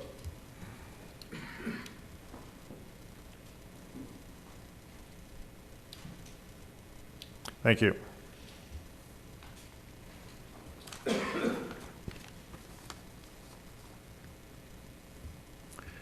Moving on to items for individual consideration. Item 5A. Consider a resolution requesting the city manager provide design alternatives along the Cedar Ridge Road corridor prior to starting the Cedar Ridge Road reconstruction design. Mr. Ramey. Good evening, Mayor and Council. Again, this is to get Council approval for a study pursuant to final design of the Cedar Ridge project.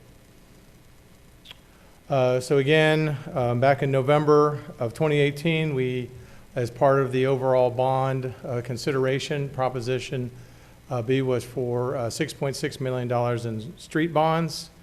Of that, $2 million was allocated to Cedar Ridge at Wheatland Road to Big Stone Gap. And for the project on Cedar Ridge, it would be combined with an approximately $2 million in utility CIP funds for wastewater and water improvements. 18 May, we had some discussion on that, which is why I wanted to bring this back to Council for your consideration. And again, what I'm looking at here is the entire Cedar Ridge corridor from Camp Wisdom south to Big Stone Gap. We have 3 segments that I've identified. Big Stone Gap to Wheatland Road is identified as segment 1. And then Wheatland Road to West Ridge is identified as segment 2. That's in the yellow. And then segment 3 is West Ridge Road to Camp Wisdom Road. I did want to just do a blow up. Let me just talk about real quick about the purpose. So again, we had a bond project to do a project at Wheatland Road and Big Stone Gap that we put together and presented to Council in the bond committee in 2017, and through the 2018 in the bond project.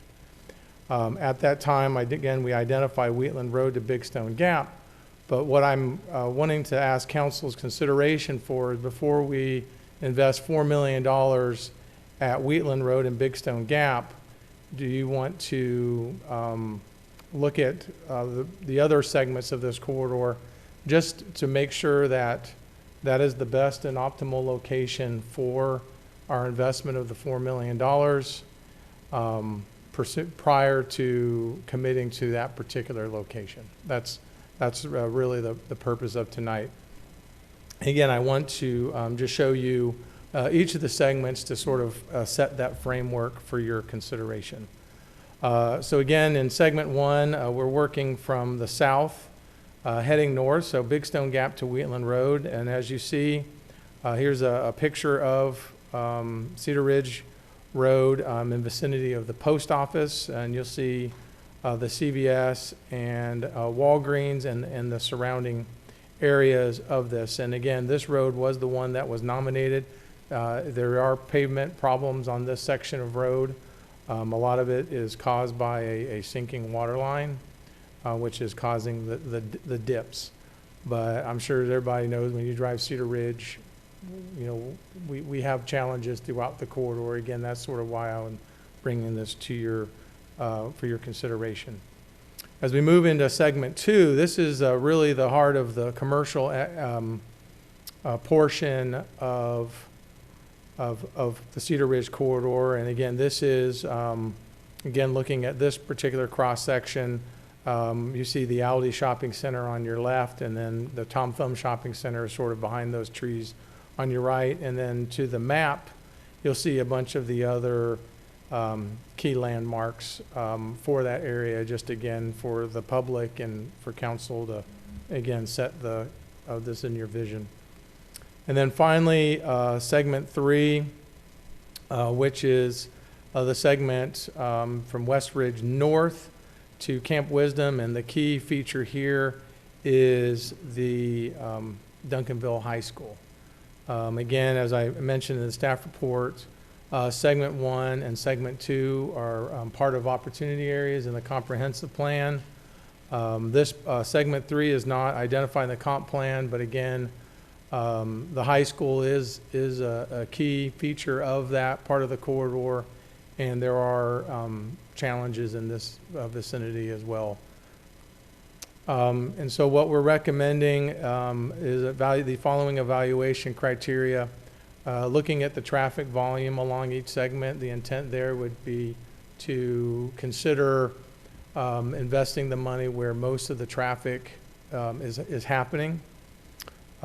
Pavement condition along each segment as well, as let's look at and consider the worst part of the street before we go to the better part of the street.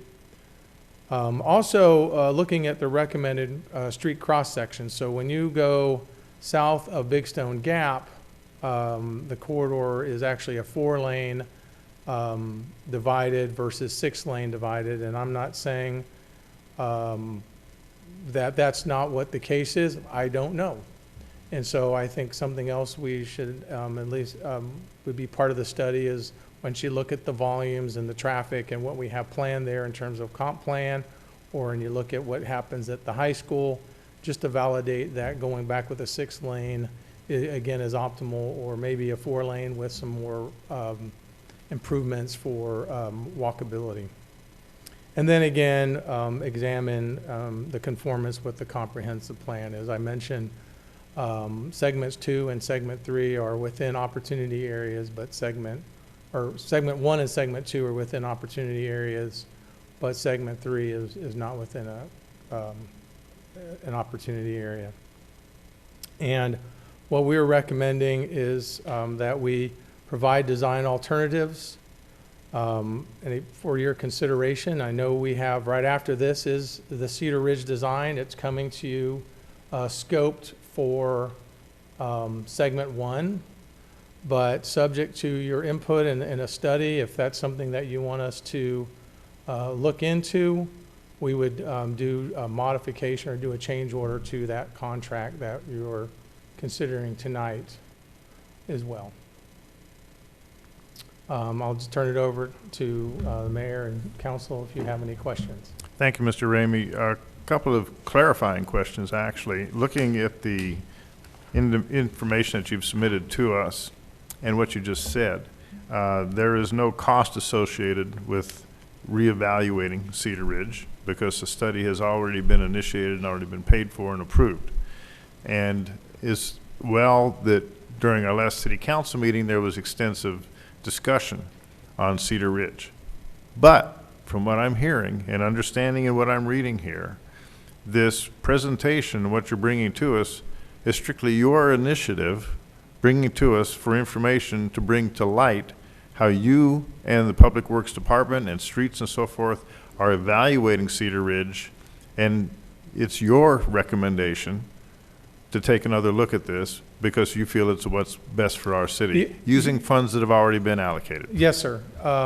That is correct.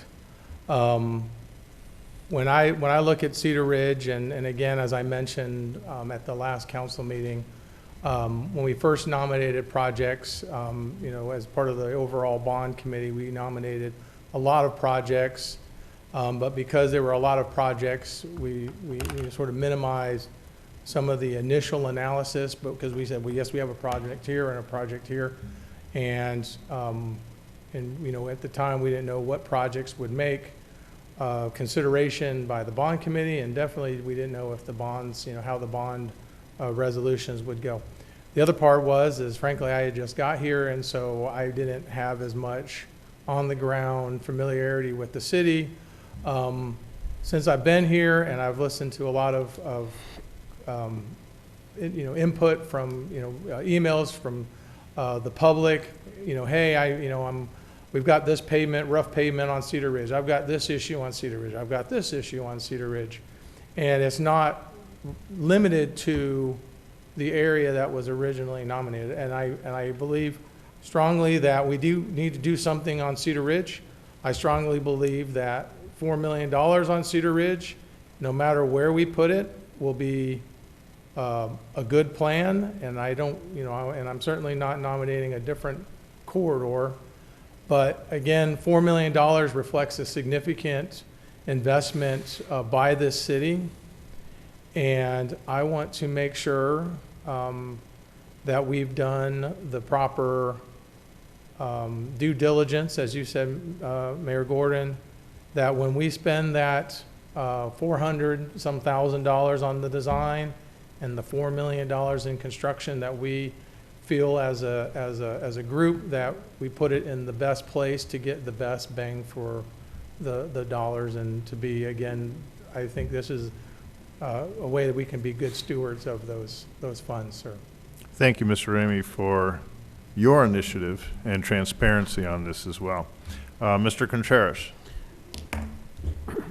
First question, help me kind of catch up to speed on this project. What is an opportunity area?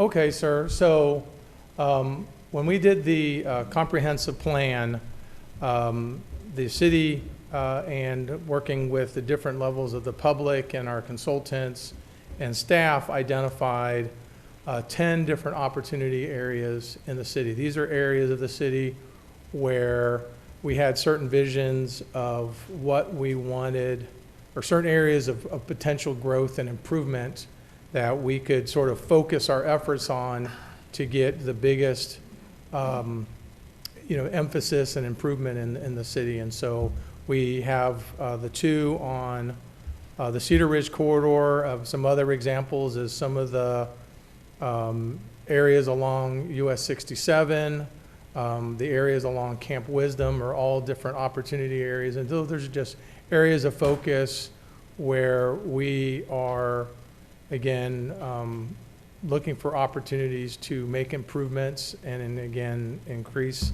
the opportunity, and where we want to, where we think are the best locations for redevelopment to, again, improve, make significant improvements in the city.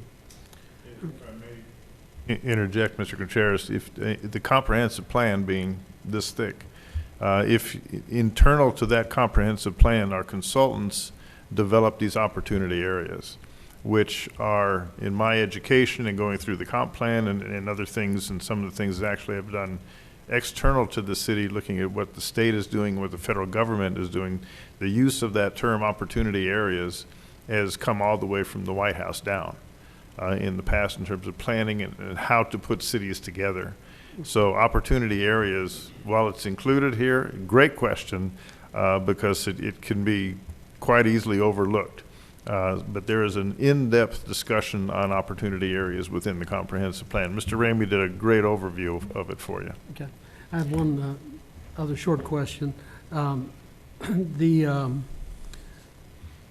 Under the title, it's consider resolution requesting city manager to provide design alternatives along Cedar Ridge Road.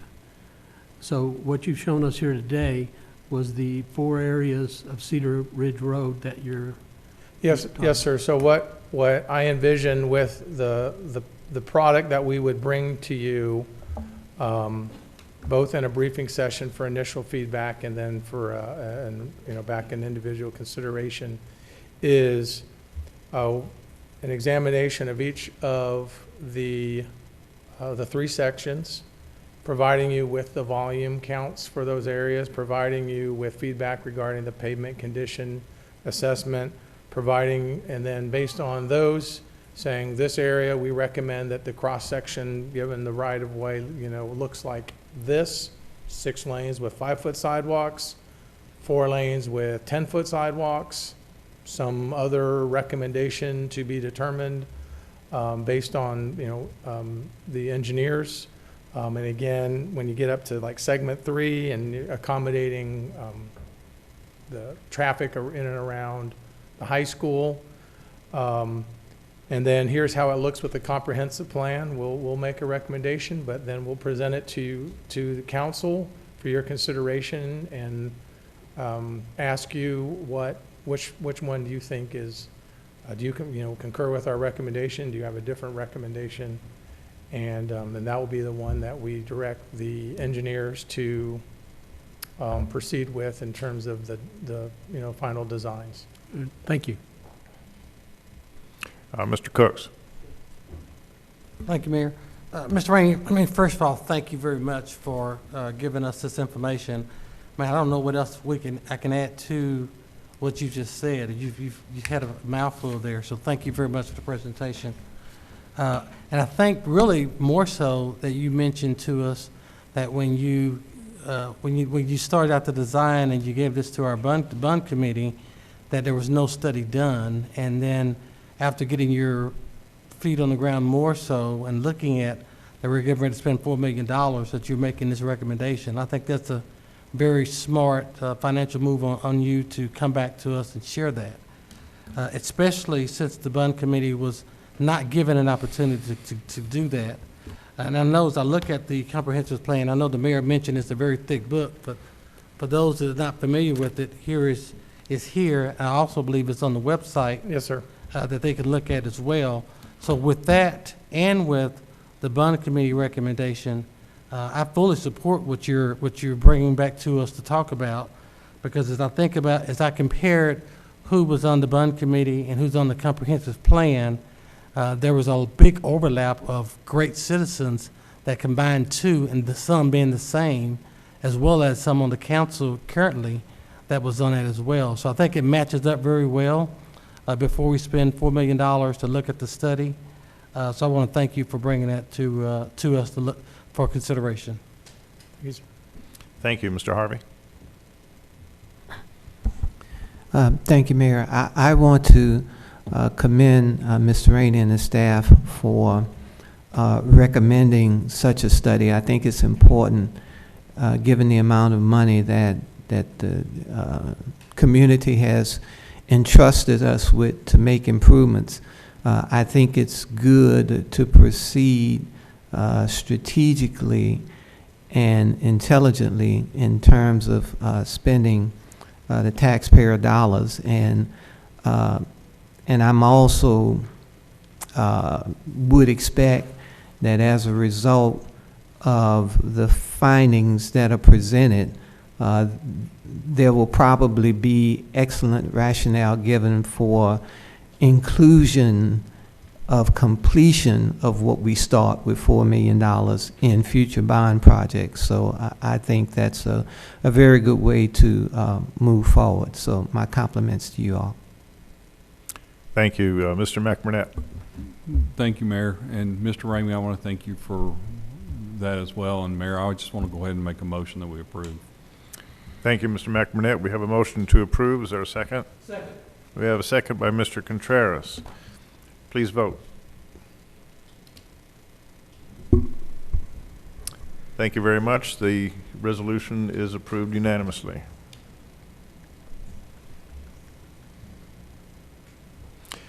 Moving on to item 5B. Consider a resolution approving the terms and conditions of PSA-21-031 for engineering consultant services for the design of Cedar Ridge Road, street reconstruction and subsurface utility improvements from Big Stone Gap Road to West Wheatland Road. Professional services contract with Dunaway Associates LLC and the proposed amount of $417,035. Ladies and gentlemen and council, I am bringing... Yeah, I wanted to interrupt you just so that this is a little uncommon since this was on your last agenda. Are you about to address that? I was about to address that. I'll be quiet. Okay. Ladies and gentlemen and council, I personally requested this item be brought back to the agenda based on confusion that existed on my part personally during the last city council meeting. The reason for my confusion is that at that time we had the barriers up here on the dais, and it was very difficult for me personally to hear what was being said. And there was extensive discussion on that. Quite honestly, I did not catch it all. I was trying very, very hard to pick it all up. When the motion was made on this particular resolution, the motion was for denial, and that motion was made by Mr. Cooks. I personally did not hear him express in his comments that the motion was to deny the resolution that I just read. There was confusion on my part. Whether confusion existed on the rest of anybody else's part, I do not know. But because of the authority vested in any city council member to bring something back to the agenda, I did so.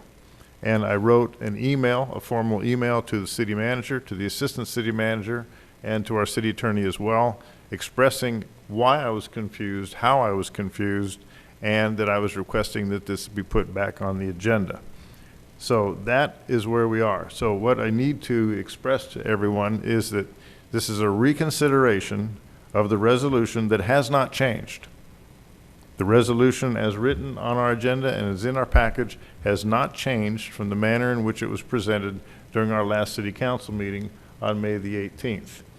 Now, if there's any desire on any part of any individual or city council member to reflect and to see substantiation of my confusion, I know it's a little inopportune, but on the video recording, at the timestamp around 2 hours and 17 minutes, you will hear me ask for approval of the resolution, not approval of the motion, meaning I was in favor or seeking a motion to approve the resolution as stated. And as a result of my asking for approval of the resolution as stated, I voted in favor of the resolution, which in fact was actually a vote in favor of the motion to deny. And that I did not know. That is the basis for my confusion. So that's, I want to make that perfectly clear, and I hope I've articulated it well enough for everyone to understand, particularly you, Mr. Cooks, because I did not hear your motion to deny this. I only took it as motion to approve. So somewhere in your articulation, I missed that. And so that's why I'm bringing it forward. So, gentlemen of the council, what we have before us, no need for discussion because it was extensive during our last city council meeting. I again am asking for a motion to approve item 5B, consider resolution approving the terms and conditions of PSA 21-031 for engineering consultant services for the design of Cedar Ridge Road, street construction and subsurface utility improvements from Big Stone Gap Road to West Wheatland Road, professional services contract with Dunaway Associates LLC, and the proposed amount of $417,035. And I will entertain a motion to approve. I would like to make that motion to approve. We have a motion to approve by Mr. Harvey. And to reconsider. And approve. And approve. To reconsider and approve. Is there a second? Mayor, I'd like to second. We have a second from Mr. Mac Burnett. Gentlemen, please vote.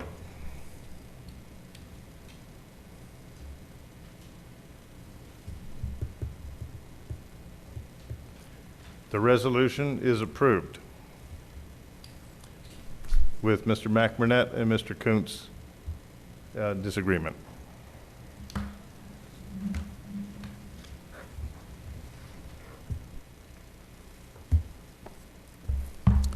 Moving on to item C, appoint city council members and private citizens to serve on the audit committee and designate a chairman of the committee. Mr. Summerlin.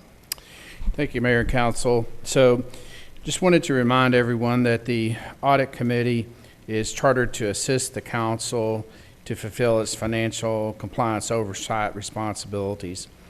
The main responsibilities, primary duties for the audit committee is to advise the council and management on the selection of the independent auditor, to serve as an independent and objective party, to monitor the city's financial and compliance reporting process and internal control system, and to review and appraise the audit efforts of the city's independent auditor. During the past year, Patrick Harvey was the chairman of the audit committee and served as such. Johnette Jameson served on the audit committee, and Joe Veracruz served on the audit committee. As in addition to those council members, James Talley and Stephen Rutherford, both CPAs, served on the audit committee as private citizens. I have spoken to both Mr. Talley and Mr. Rutherford. They've indicated a desire if so reappointed, that they would like to continue to serve on the Audit Committee.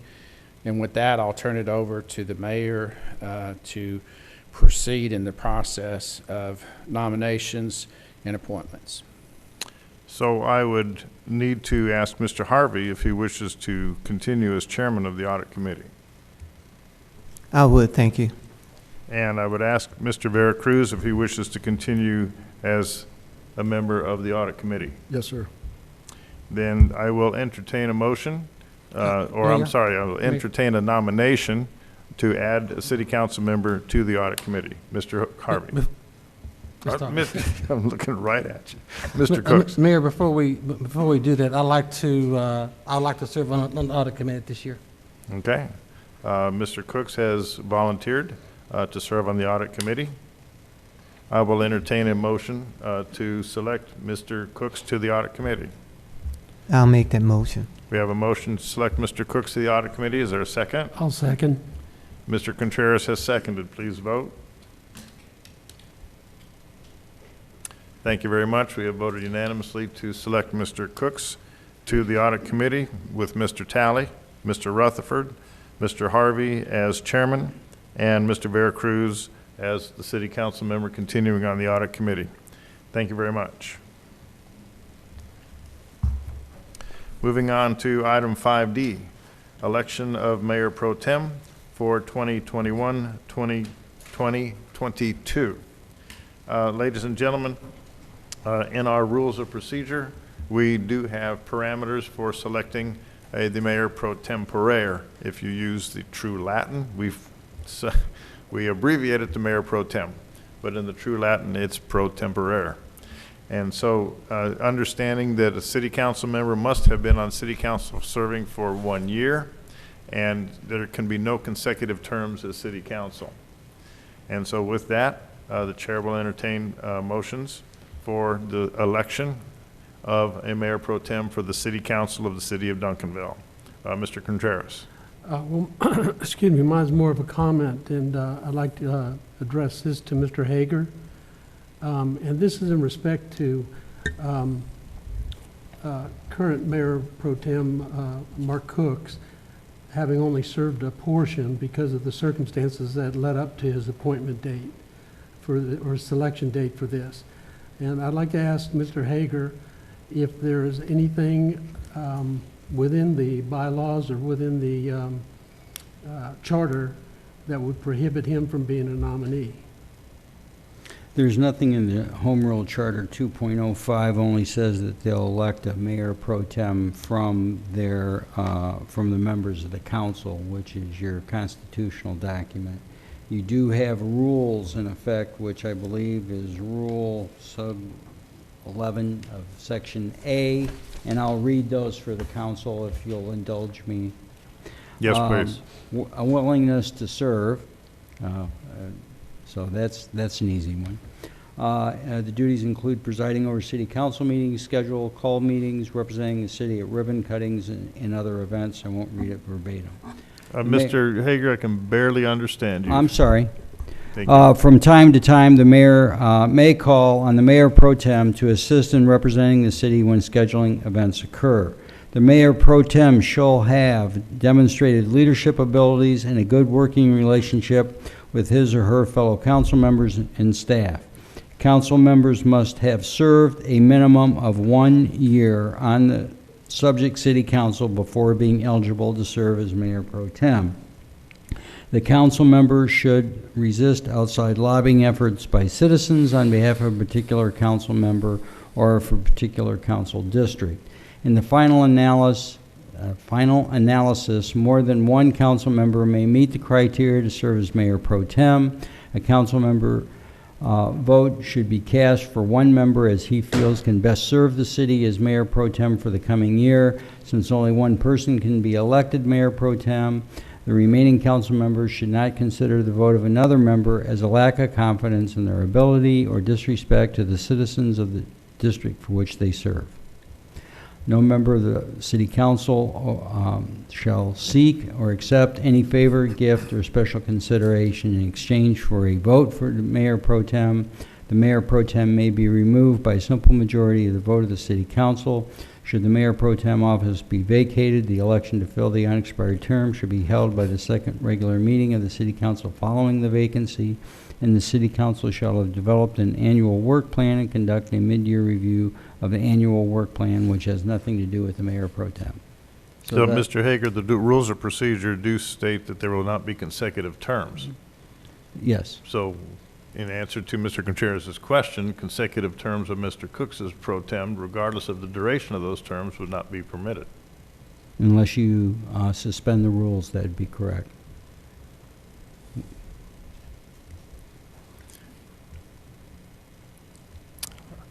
Personally, I don't foresee any need for this council to suspend the rules of procedure as written and as stated and have been in effect since 2019, which was the last rewrite. Is your question answered, Mr. Contreras? Yes, sir. Mine was just for a point of clarification, since, because of no one's fault, because the circumstances were such that he didn't get to fill a full year as most Mayor Pro Tems did. This clarifies that issue for me, and that's all I needed. Thank you. Okay, thank you. Mr. Cooks, or I'm sorry, Mr. McBurnett had his light on first. Thank you, Mayor. I'd like to nominate Patrick Harvey as Mayor Pro Tem. I'll second. We have a motion to elect Mr. Patrick Harvey as Mayor Pro Tem for 2021-2022. We have a second by Mr. Cooks. Please vote. The vote is unanimous to select Mr. Patrick Harvey, council member at large, as Mayor Pro Tempore. Congratulations.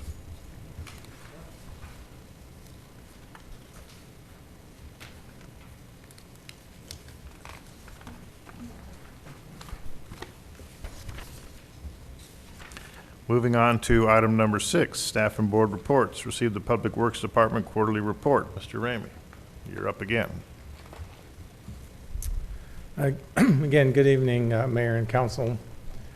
So what I like to do every quarter is sort of break this up into 2 different parts. So the first part is sort of a summary of accomplishments from the last time we briefed and through this period.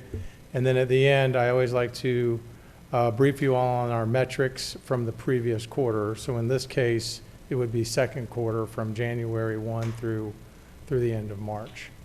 So for personnel, we wanted to recognize that we hired Sky Thibodeau as our new city planner. Y'all have actually seen him a few times now, but again, just to inform you as well as the citizens that are watching us tonight.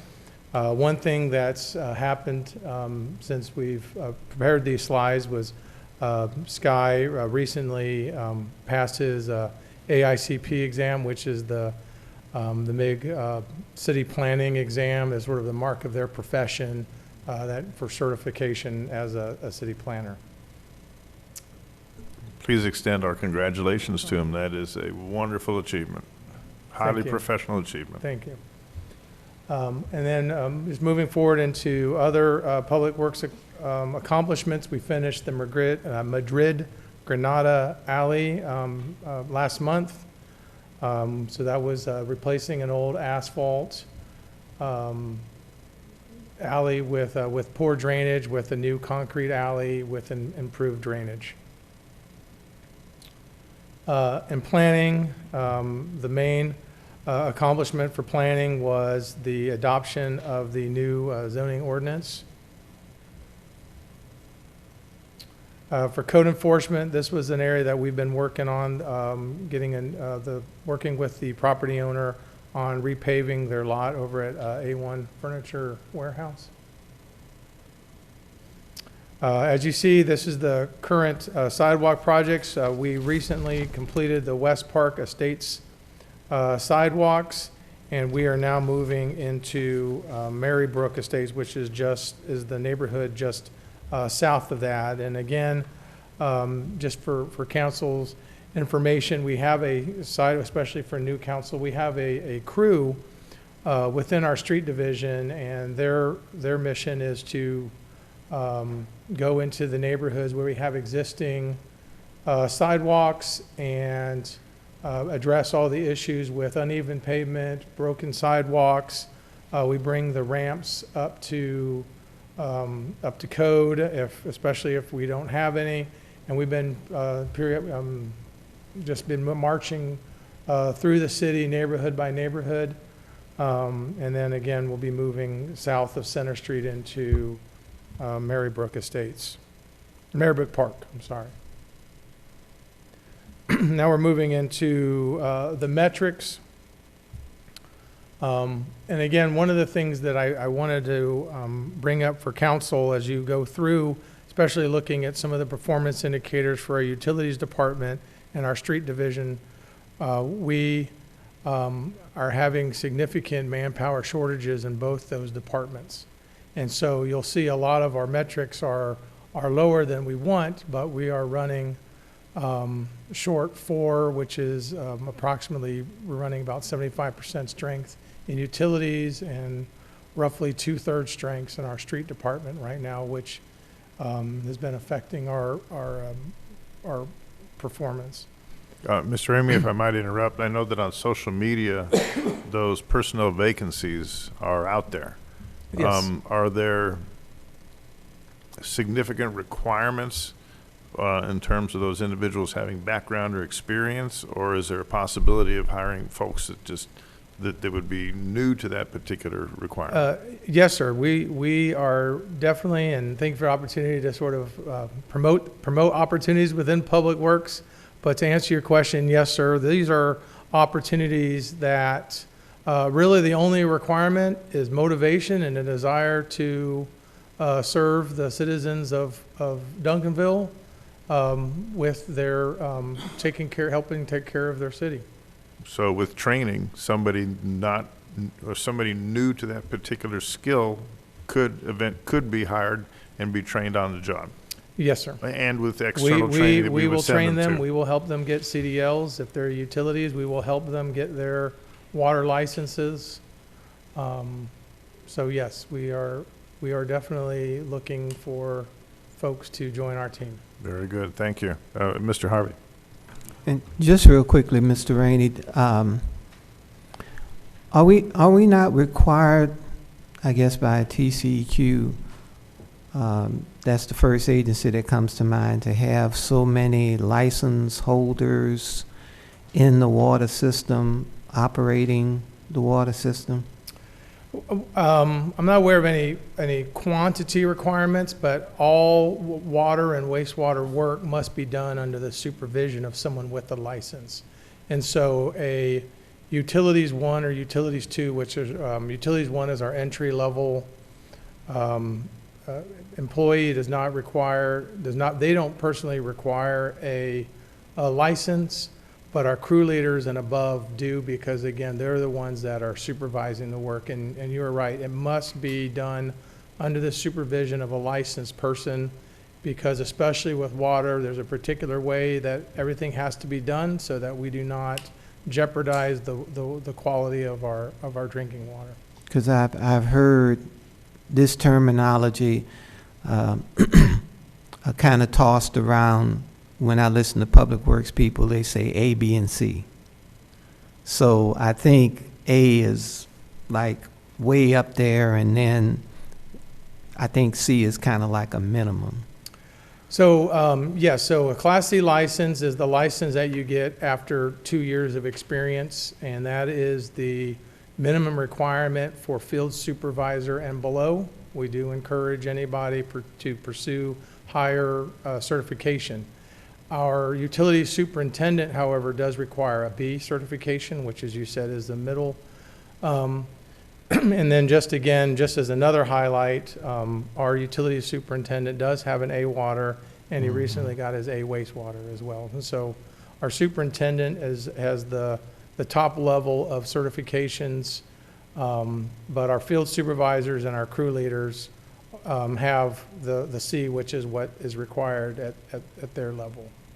And just real quickly, and then I'll be quiet.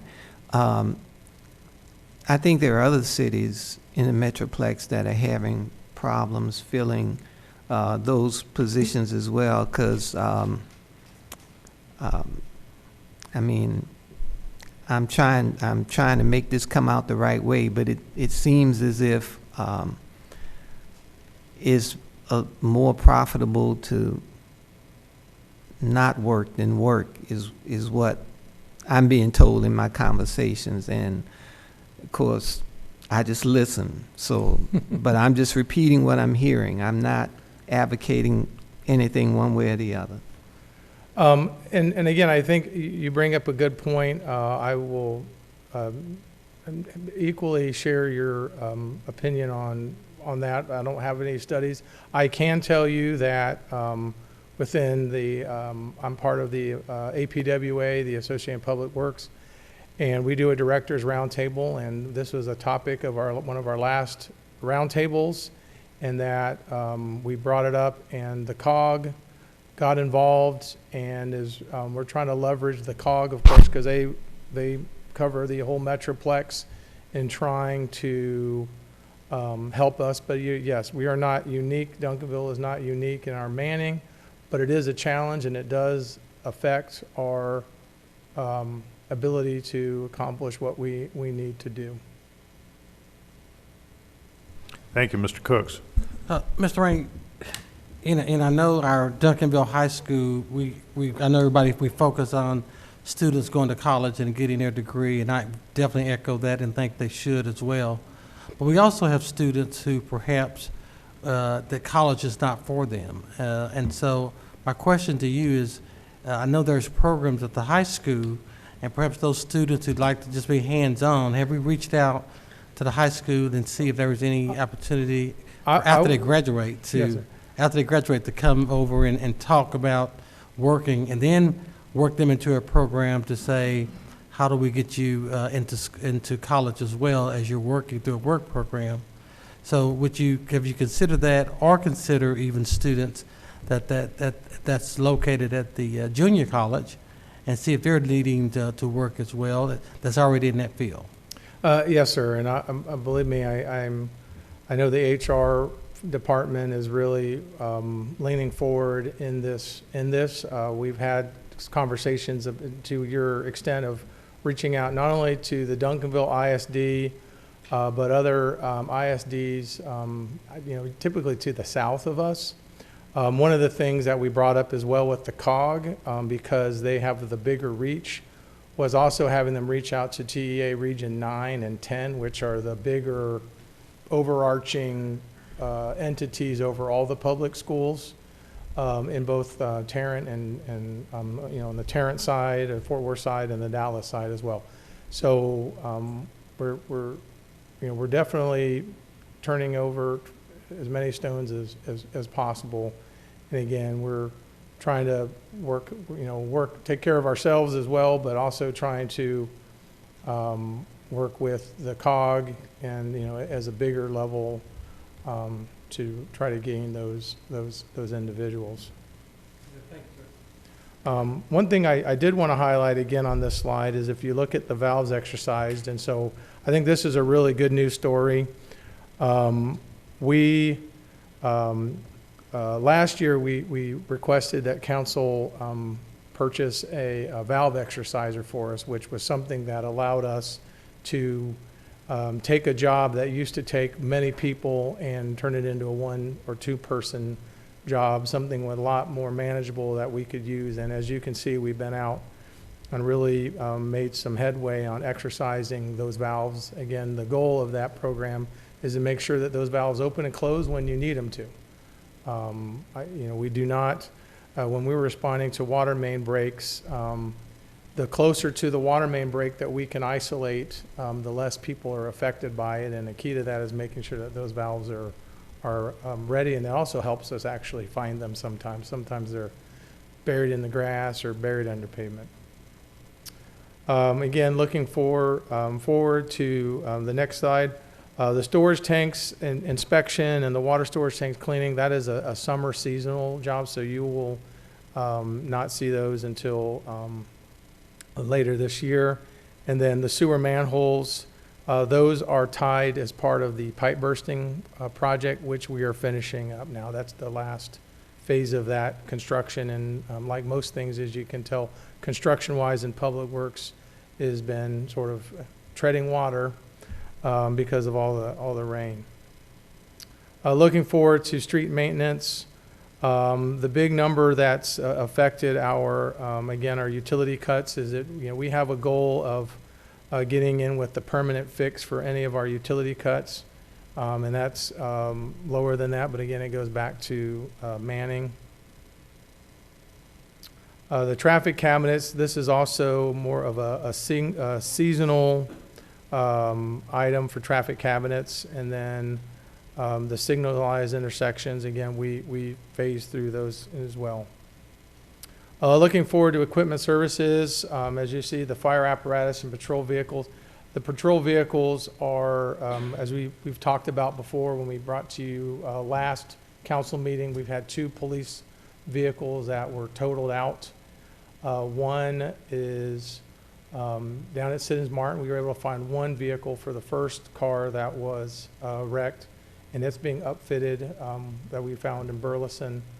But the second one was the one that we brought to y'all last council meeting, and that one is on order. Regarding fire apparatus, most of that downtime was for the engine up at Fire Station 1. We have a new fire engine on order. We ordered it. That was like one of the first things council approved as part of our FY21 budget. It's been on order, but we anticipate those taking a year. But what we're dealing with now is a 10-year-old engine and a 20-year-old reserve engine, and so it's affecting the readiness at that fire station. But we do have coverage. For code enforcement and the permits, again, a lot of the permit challenges are tied to a lot of back when we still were more in the COVID issues, having our just a lot more back and forth on getting the commercial permits through the system. Any questions? Thank you very much, Mr. Ring. Any questions from council? Thank you. Moving on to item 6B, receive the library quarterly report, and interim library director, Hannah Olson. Welcome. Thank you.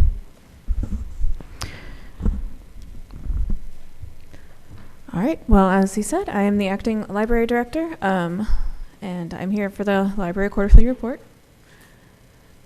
In the past quarter or so, we've had a few things that we have been able to do. We've had some people go to virtual conferences. And of course, because it's virtual, we are able to send a couple more people. We had 4 attend our TLA conference. Normally we would have sent 2.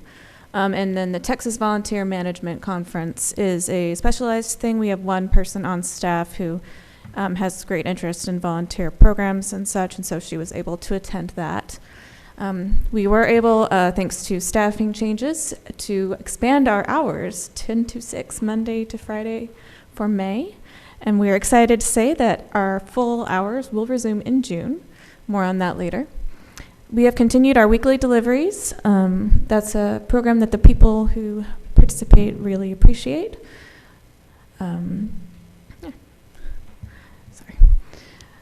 We do have the little free pantry in the lobby, and that is getting regularly refreshed and getting used.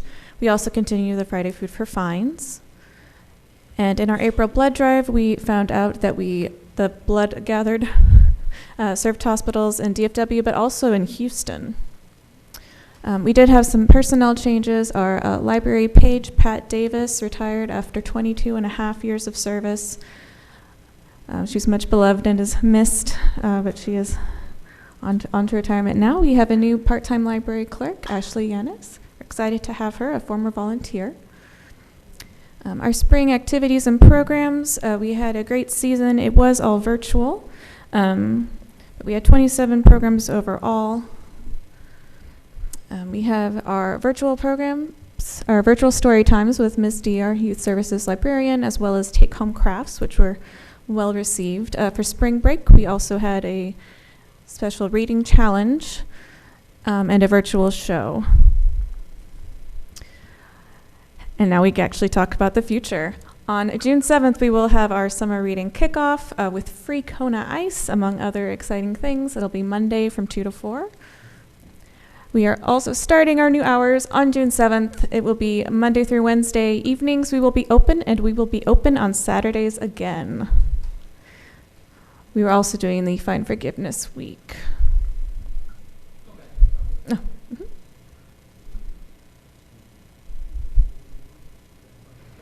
Okay.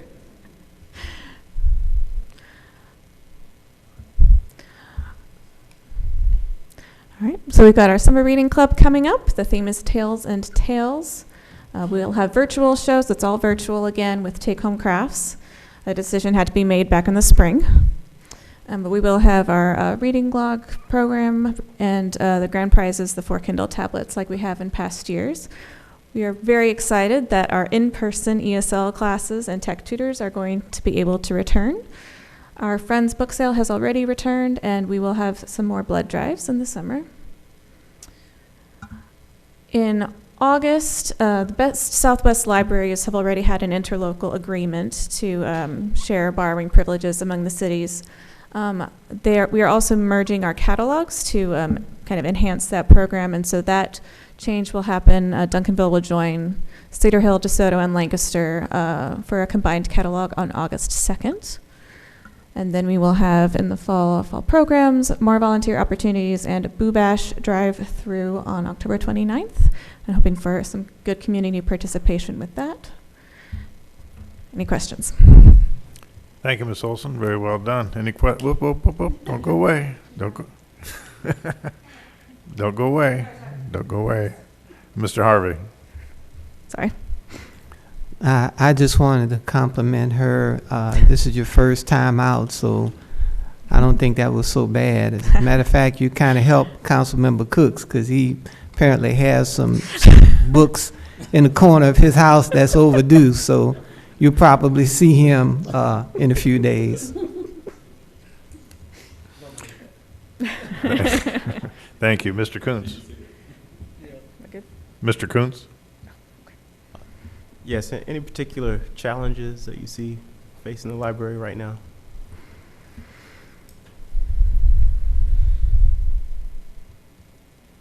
I mean, the biggest challenge for us has been the reduced hours due to COVID. I know a lot of the public has been missing that. I'm very excited for our new hours because Monday evenings historically have been busier for us. We used to be open on Thursday evenings and it was not busy.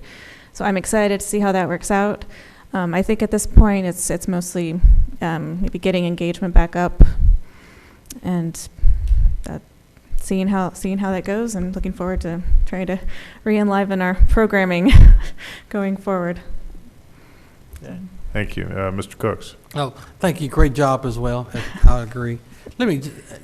In the front of the library, I know from time to time you have people that's parking there or sitting there for an extended period of time. Have you had any issues with that, or have that's been brought to anybody else's attention that we need to have them removed at any point? I mean, I know we've got people that like to sit out on the benches and use the Wi-Fi and such, but as to my knowledge, there have been no behavioral issues, and it is a public space. So that's as far as I can speak to it being there during the day. Okay, all right, thank you. Mm-hmm. All right, thank you very much. Okay. Well done. All right. Oh, I'm sorry, Mr. Contreras, I see your light just came up. No, she's tried to get out of here twice, so I'm going to let her go. No, you have a question, go ahead. Well, mine was just, you said you'd be back to regular hours in June. What were those hours? Yes, they have changed. It is on the slide and it will be on our website, but it's Monday through Wednesday, 10 a.m. to 8 p.m., and then Thursday through Saturday, 10 a.m. to 6 p.m. Thank you. Okay. Thank you. They just don't want me. You want to say that loud enough to be in the microphone, Richard? No. Okay, moving on to item 6C, receive the monthly financial report as of April 30th, 2021. Mr. Summerlin. And thank you, Mayor, Council.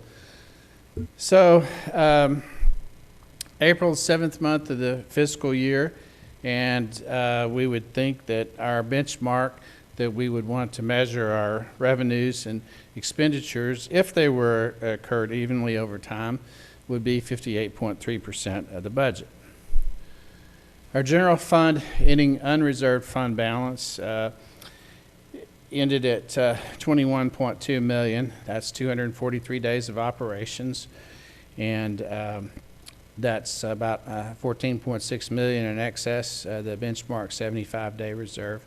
Keep in mind that our revenues do come in early in the year because of the way that we collect our property tax, which is our primary revenue.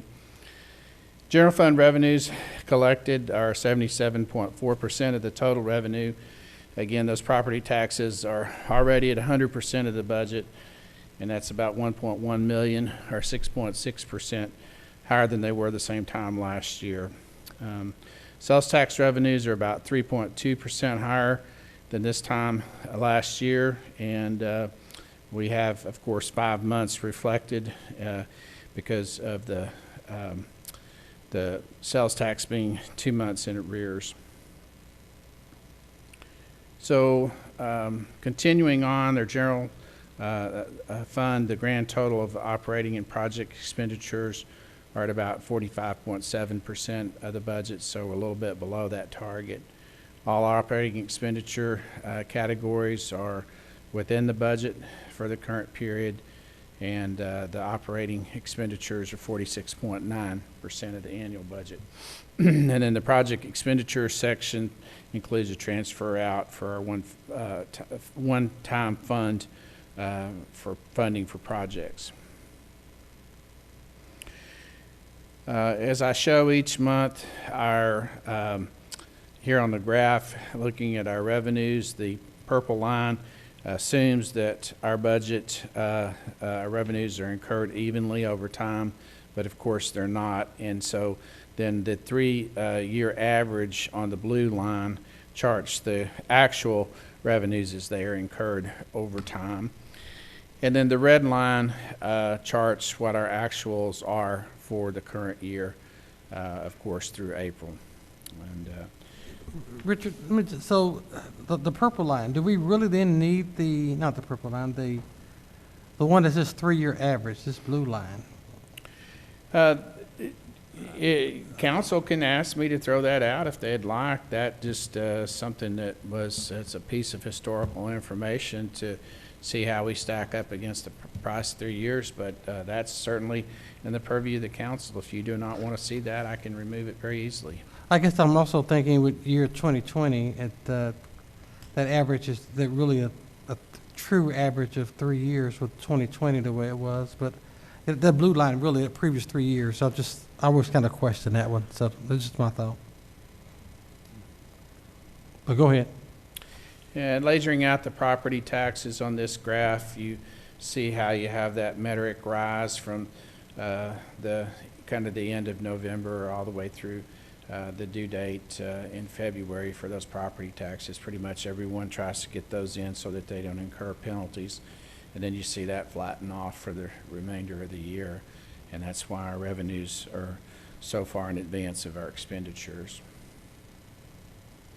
And we look at our sales tax, and you can see that current year that we were pretty much trending along that 3-year average line, and then the last several months, February, March, April, we've begun to peel away from that 3-year average, and that's good news. And then our expenditures, obviously, this shows that our actuals through April are trending below the 3-year average and trending below a straight line budget. So that's good news that we're being very conservative in our expenditures. Mr. Harvey has a comment.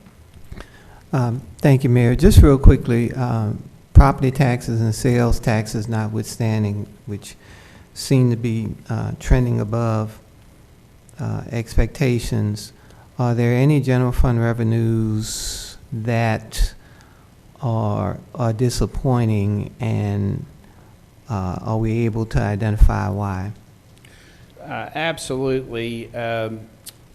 The biggest disappointment is our interest revenue. The interest rates have fallen to historic all-time lows, and there just simply are no investments that are available out in the public eye that would fit within the Public Funds Investment Act, which I am bound to. I cannot go beyond that.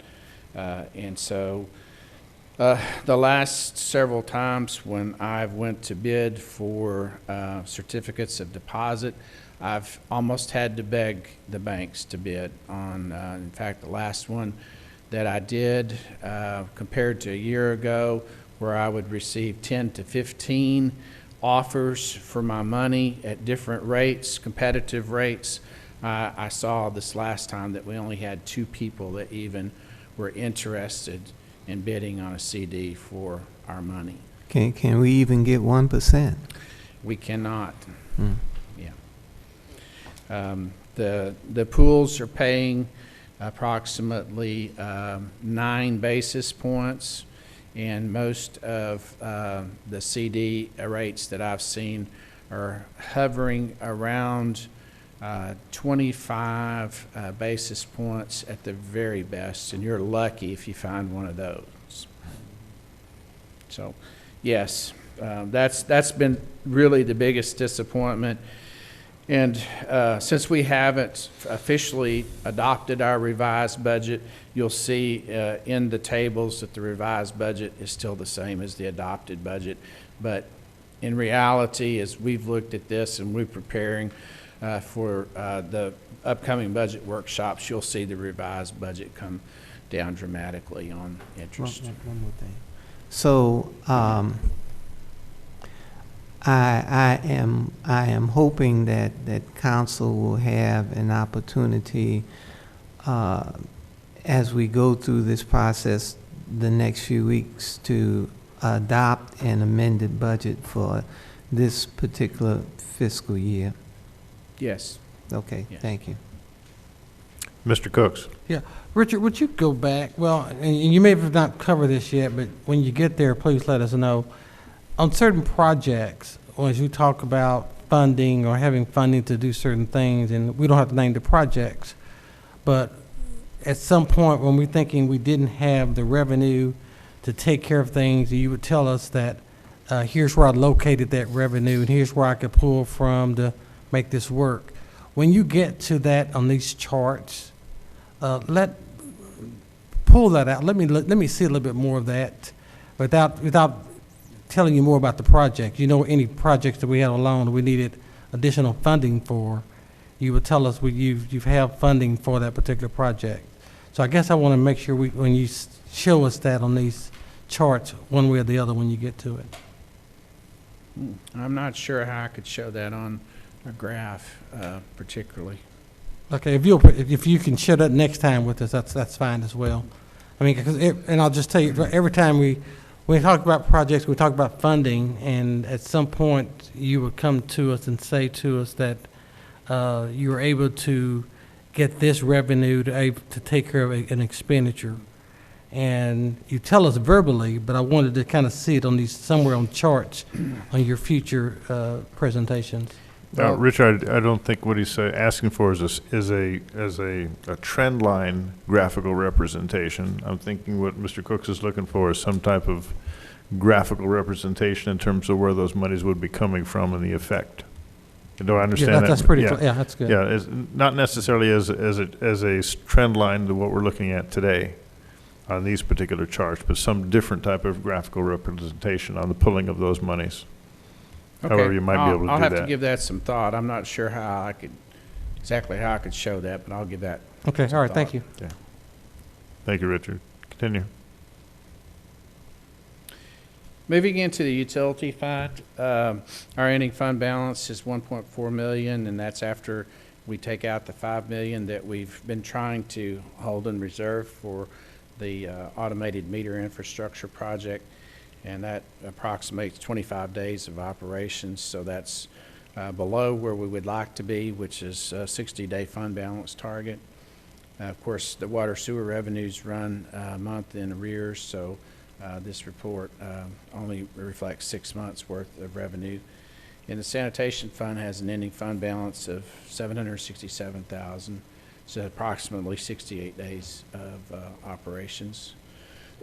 So, been asked to talk about the utility fund transfers. First of all, I want to talk about the fact that a utility fund is an enterprise fund. That means that it's a business type of fund, and it has to be self-sustaining.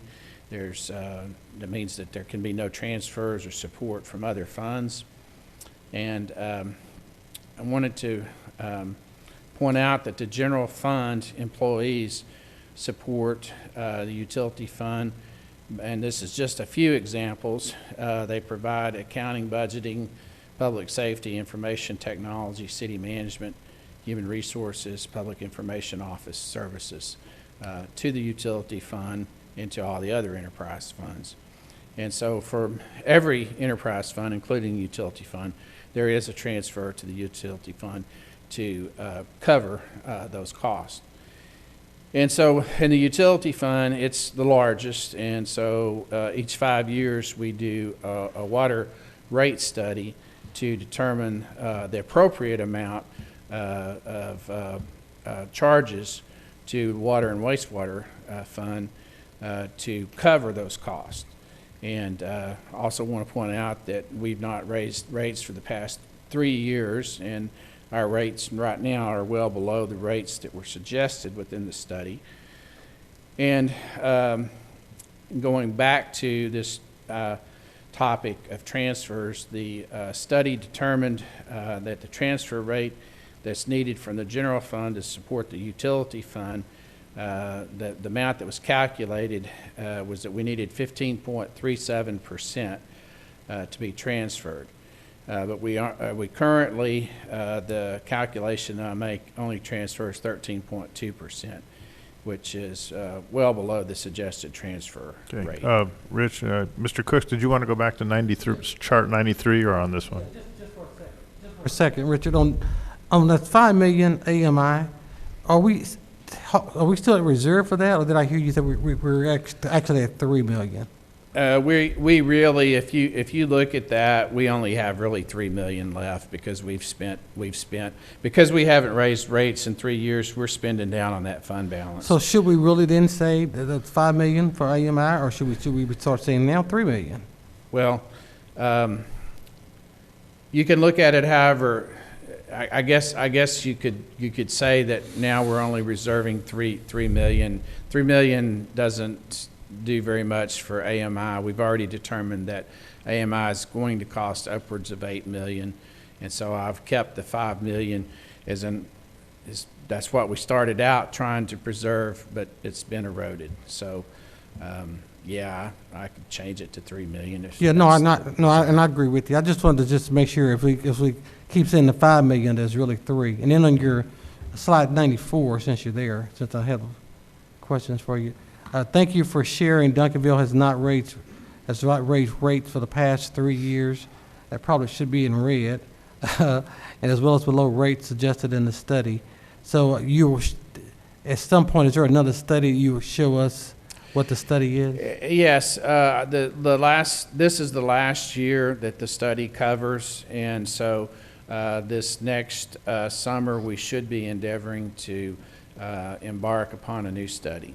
So if I'm understanding correctly, the 15.37 is what we transferred, it's what we were charged, but only. No, that's what the study said that we were required. Okay. In order to transfer the appropriate amount to truly cover the cost. Okay, and we did what? And we did 13.2. 13.2. What is that in dollars and cents? Do you know?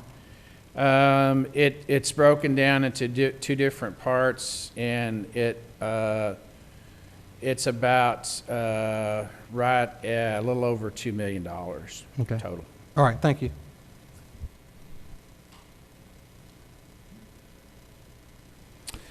Again, same thing with showing the revenues. The purple line is assuming that revenues were incurred evenly over time. And then the 3-year average, and you see that typically when we hit the months of March and April, hot weather hits, that you see that jump on the blue line on that 3-year average, and this is where historical information does sometimes come in to help show trends. But you'll see that for the current year, we've not made that jump yet. And why? Well, we've had much cooler than normal temperatures, and we've had an abundance of rain. So I'm not sure how our water revenues are going to perform this year, but we'll see. Summer is still yet to come, and hot weather is still yet to come. On the expenditure side, you can see that our actuals on the red line have been trailing along just below that 3-year average and just below our budget line. Then our one-time projects, I always like to list these out, and we've made additional documentation for Mr. Harvey on line 12 to rename that line as this was additional funding that came from line 2, the roof replacement, because we came in under budget, and so that's been dedicated toward the fire station. And with that, are there any questions? Any additional questions from council? Seeing none, thank you, Mr. Summerlin. You're welcome. And just for information to our audience, if you're going back to